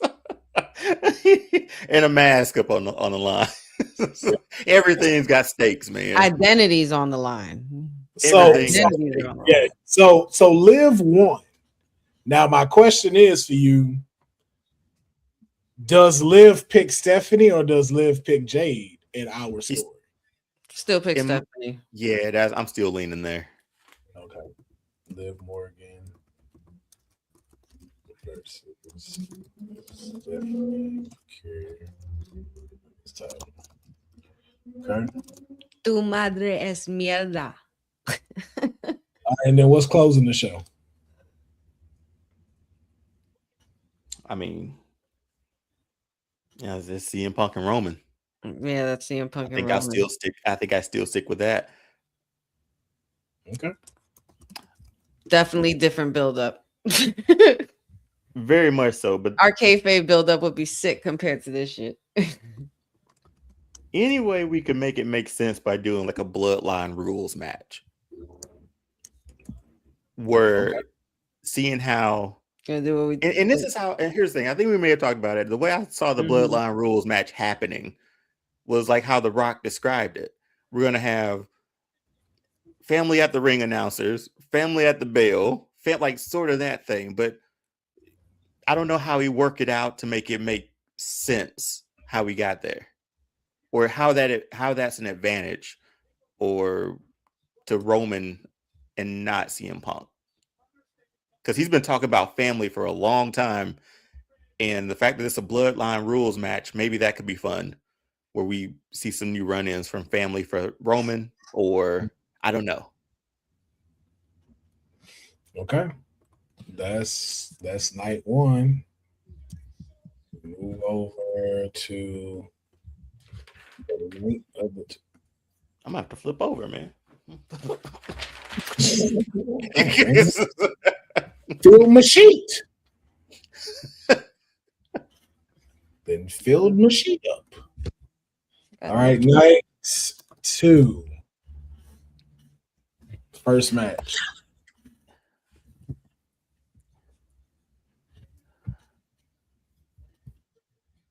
We did go really raw heavy on that first night. Is that how it's sort of structured? I mean, we didn't necessarily we didn't intend for it to be like that, but okay, it just sort of outlined. Okay, we're good. Outline, yeah. I kind of like that though. I kind of do like. I don't want to overthink it. It makes things less confusing. So, if you do it that way, if you keep one Raw, one SmackDown. Yeah. So same titles on the line. Yeah, but this time it'd be the IC title, I guess. Mm-hmm. All right. Current champ is AJ Lee. I'm more than likely still keeping this one. Same. Her versus Becky. Yeah, because I even think we thought it would get to that point too. Like that's when we see them sort of link up for the first time. Okay. Second match. What the women? Well, we single title first. So the United States, right? Mm-hmm. Oh Lord. In our world, did Sammy win this thing? You know, my because if he sticks with it, and I hate to do it again for the same title, I'm putting Carmelo in here somewhere. So how y'all want to go about it? I don't want Sammy here. I didn't ask for Sammy here, but and we even talked about Trick they didn't even need that title in their match. They didn't. So we could give them that match. We could still do that match, Sammy versus Trick. Okay. But just them straight up. Is that enough? That's good enough, right? Always enough for me.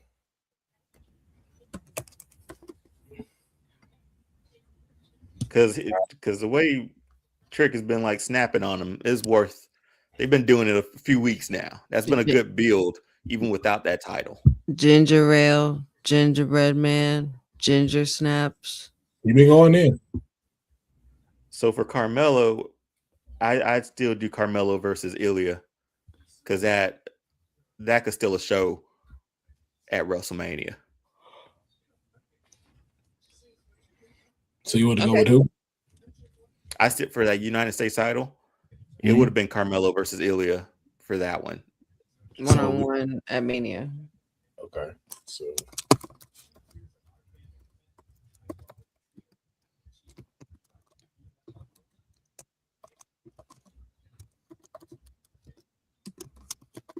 okay. Third match. We did say Trick versus Sammy, right? We're still doing that one? I'm down. Bragging rights, sure. Yeah. Obviously, Oba and Brock is on this night 2 card. Okay. All right, so now it's what? 4 matches? That's 4 matches. It's Rhea versus Jade, and then it is Randy versus and Cody. That's it. Oh, it's not. Hey, it's not. That's not it. We still 1, 2, 3, 4, 5. That's 5. No, that's 6. AJ versus Becky, right? Mm-hmm. Carmelo versus Ilya. Mm-hmm. Trick versus Sammy. Mm-hmm. Oba versus Lesnar. Mm-hmm. Randy versus Cody. Mm-hmm. Who am I missing? Rhea versus Jade. Okay. Yeah, I'm still pulling that trigger too for that one. Yep. So the titles that didn't make it, the SmackDown Tag Team titles didn't make it. They never do. Which was probably the strongest tag team division. There'll be a gauntlet the Friday before. the women's IC and the men's US is there. Can the I WWE title is there, and the women's title. Can I be honest? This lineup is ass. If we're going off of what we've been given for the month, can I play around with this a little bit? Well, no, that was a good. Well, that's why I said like we went really raw heavy in the first one, so I feel like we need to restructure. And also time, and we also the time for you, like Well, yeah, but since we got the matches, we just need to structure them like how we want them. Hold on, can I change some shit around? And just y'all, if y'all not with me, all right. Oba, Brock, main event. Definitely.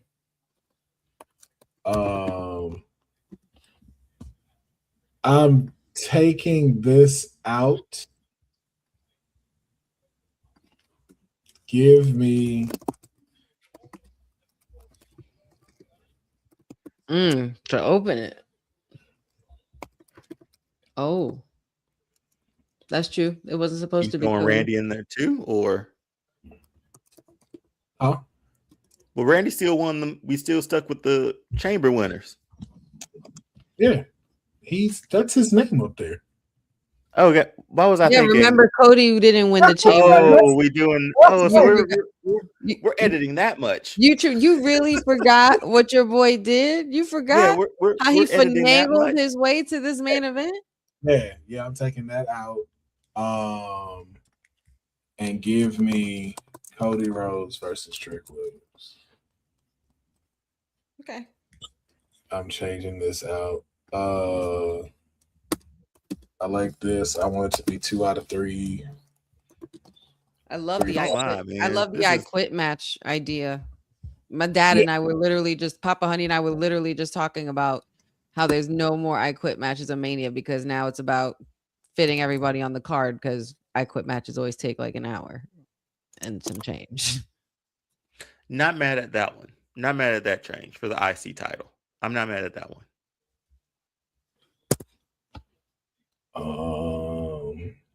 Fatal 4. Okay, yeah. 2 out of 3. It's a long night, man. Listen. No, it's not. They've worked that at SmackDown. You could definitely work that in WrestleMania. Were we putting Rhea and Jade in a cage? No. Seeing how Jade has a group now? No. So we're changing from a lot. Okay. I thought we were still in the realm of after Chamber. If I was changing up Royal Rumble, like. But we still kept the Chamber winners, didn't we? That was an option to change it. Deonne, you got to go back to the drawing board for this one.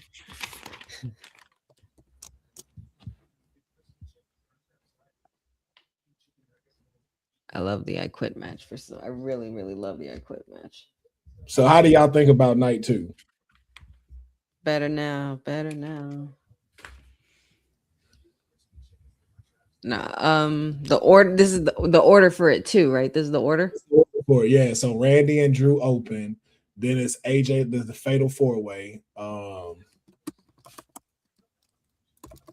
And then you have Ilya. Yeah, Ilya versus Carmelo, US title, 2 out of 3 falls. Cody versus Trick, and then Bianca versus Jade. Naomi as a special guest referee, and then you close out with Oba and Brock. Would Cody Rhodes versus Jacob make more sense? No. This is persona versus persona. This is it because again, like you already had Trick in the title picture. Put him against the same title picture with you. And he's interacted with Cody a couple of times already. Yeah. By this point. Yeah. So it's just like, start it off and let it be better than what Carmelo Hayes got. Yeah, like man. Cody don't need to be near a title. He don't need to be near no main event. And the last 3, 4. You don't like it, Deonne? Deonne don't like it. Deonne doesn't like something, I can tell. What you don't like, Deonne? What's bothering you? Cody versus Trick Williams is bothering him. Because he don't trick you. That's why. That and we don't. I don't know. Rhea's not on the card for this year either. I ain't got there yet. Give me a second. I ain't got there yet. He got to one side. He just got to one side. But no, it's okay. What? I think my thinking was different. That's all. What don't sit well for you on night? No, I think when I made it out, when we kept the Rumble winners, we kept the chamber winners too. So my thought has been like everything after. Well, again, this is me just changing. I can always bring it back to where it was, but this is just me. Like, okay, if you having like where we are, and this is us putting it together, and like what would be a great WrestleMania card, it would be this. The Trick and Cody don't. It has nothing to do with my Cody. I like them both. Yes, it does. But I don't know if that's. Yeah, the show you don't talking about like he's been the main title taker. Their promos for the time we've started would not deliver. Because think about it, we're in the time if Drew is champ, Cody can't go for the belt. So Cody needs something. And then why not this slick talking Trick Williams showing you like, hey, bro, you need to get to the back of the line. Well, since you're talking smack, how about we prove it at the show of the show of the Immortals? There's your match right there. Keep editing. I'll save it until the edits are done.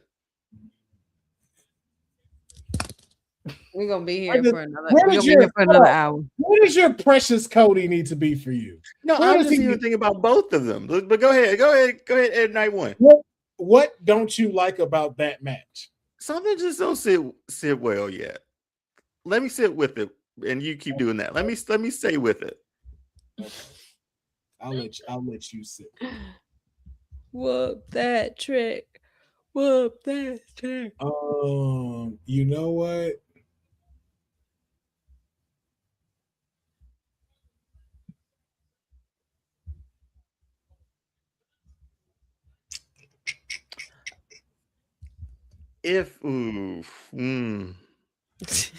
I need to replace something for this.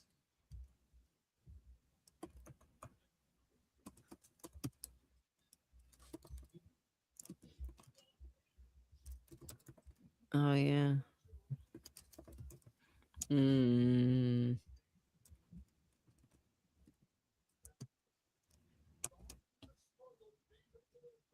We taking El Grandes out? We might have to. Because that's the stakes are bigger there and we can't have a mask up, both mask up for grabs. This could be a AAA. This could be a AAA if we're doing this. Yeah.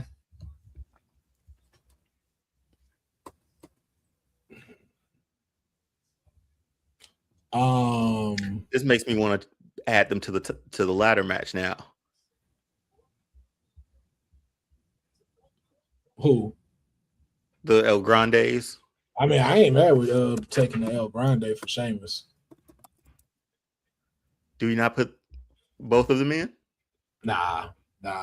Like, no offense to OG, but like regular El Grande, we know now he's been putting in the work. So if anybody should go to Mania, it would be him. And because like the original already had his last year. Would a unmasking during that match feel unforced? No. I think that would be dope. And you have the original come out, distract him, and that's how he don't pick up a win. Like I would not mind that whatsoever.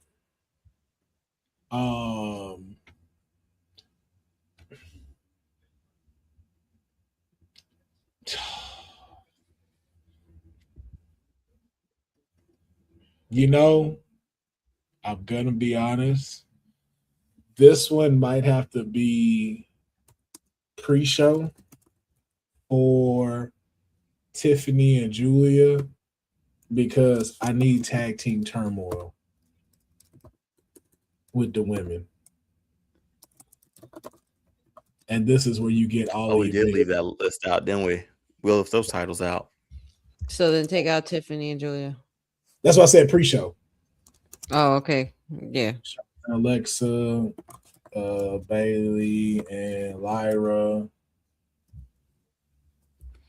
Naya, and Yeah, I think that story's stronger than Julia versus. Well, that's just a title match at this point. Yeah, and I'll keep it Riho together, so they in this match too. So you got 1, 2, 3, 4. And it gets them both on the card too. Still. And Kabuki, man, put the Kabuki Warriors in there, man. Stop playing with them. All right, so you got tag team turmoil: Bellas, Charlotte and Alexa, Bailey and Lyra, Naya and Lash, Riho, Kabuki Warriors. Yeah, and I think that'd be great to open up the show. Okay.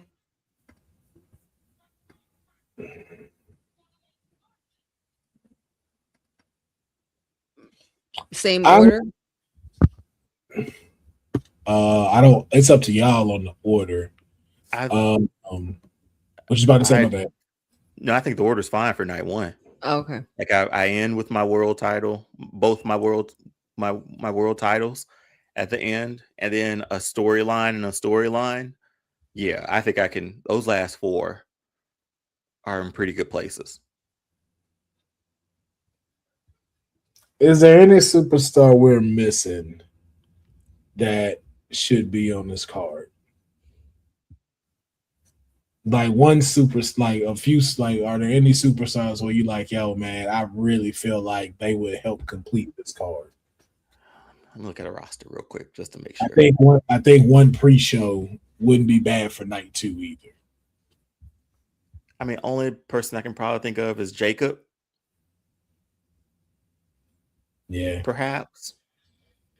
Maybe Jacob. I don't know. Solo, we left him out again. Did they ever like have a match together? Who's that? Jacob and Solo. They had a match together, right? Like going against each other or together? Like it feels like it. It feels like it.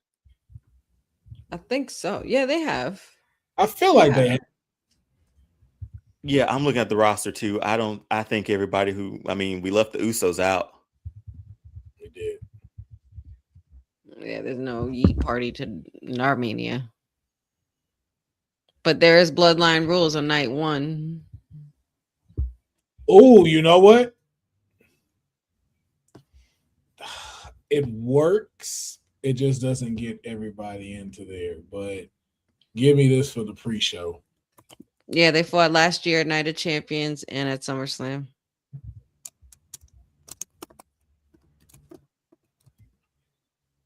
Oh, so we jumped ship to go for those titles? Yeah, because remember, technically Jimmy's on SmackDown. So it'd be feeling like these niggas can bounce around.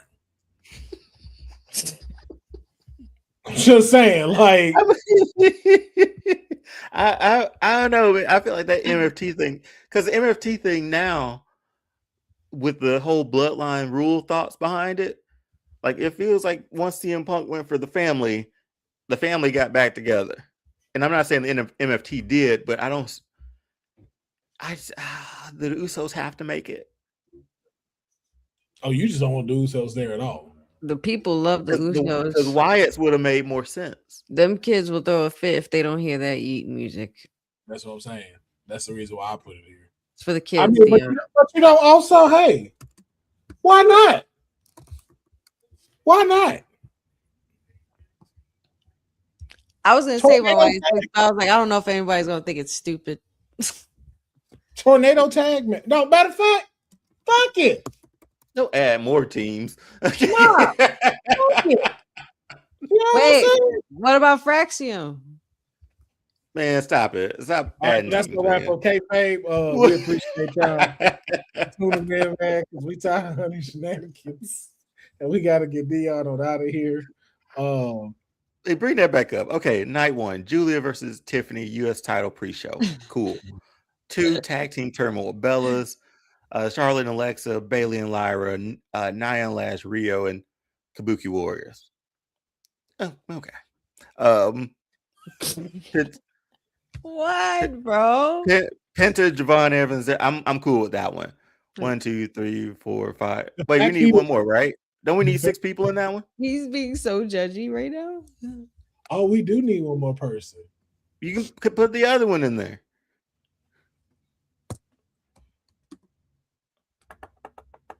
Right?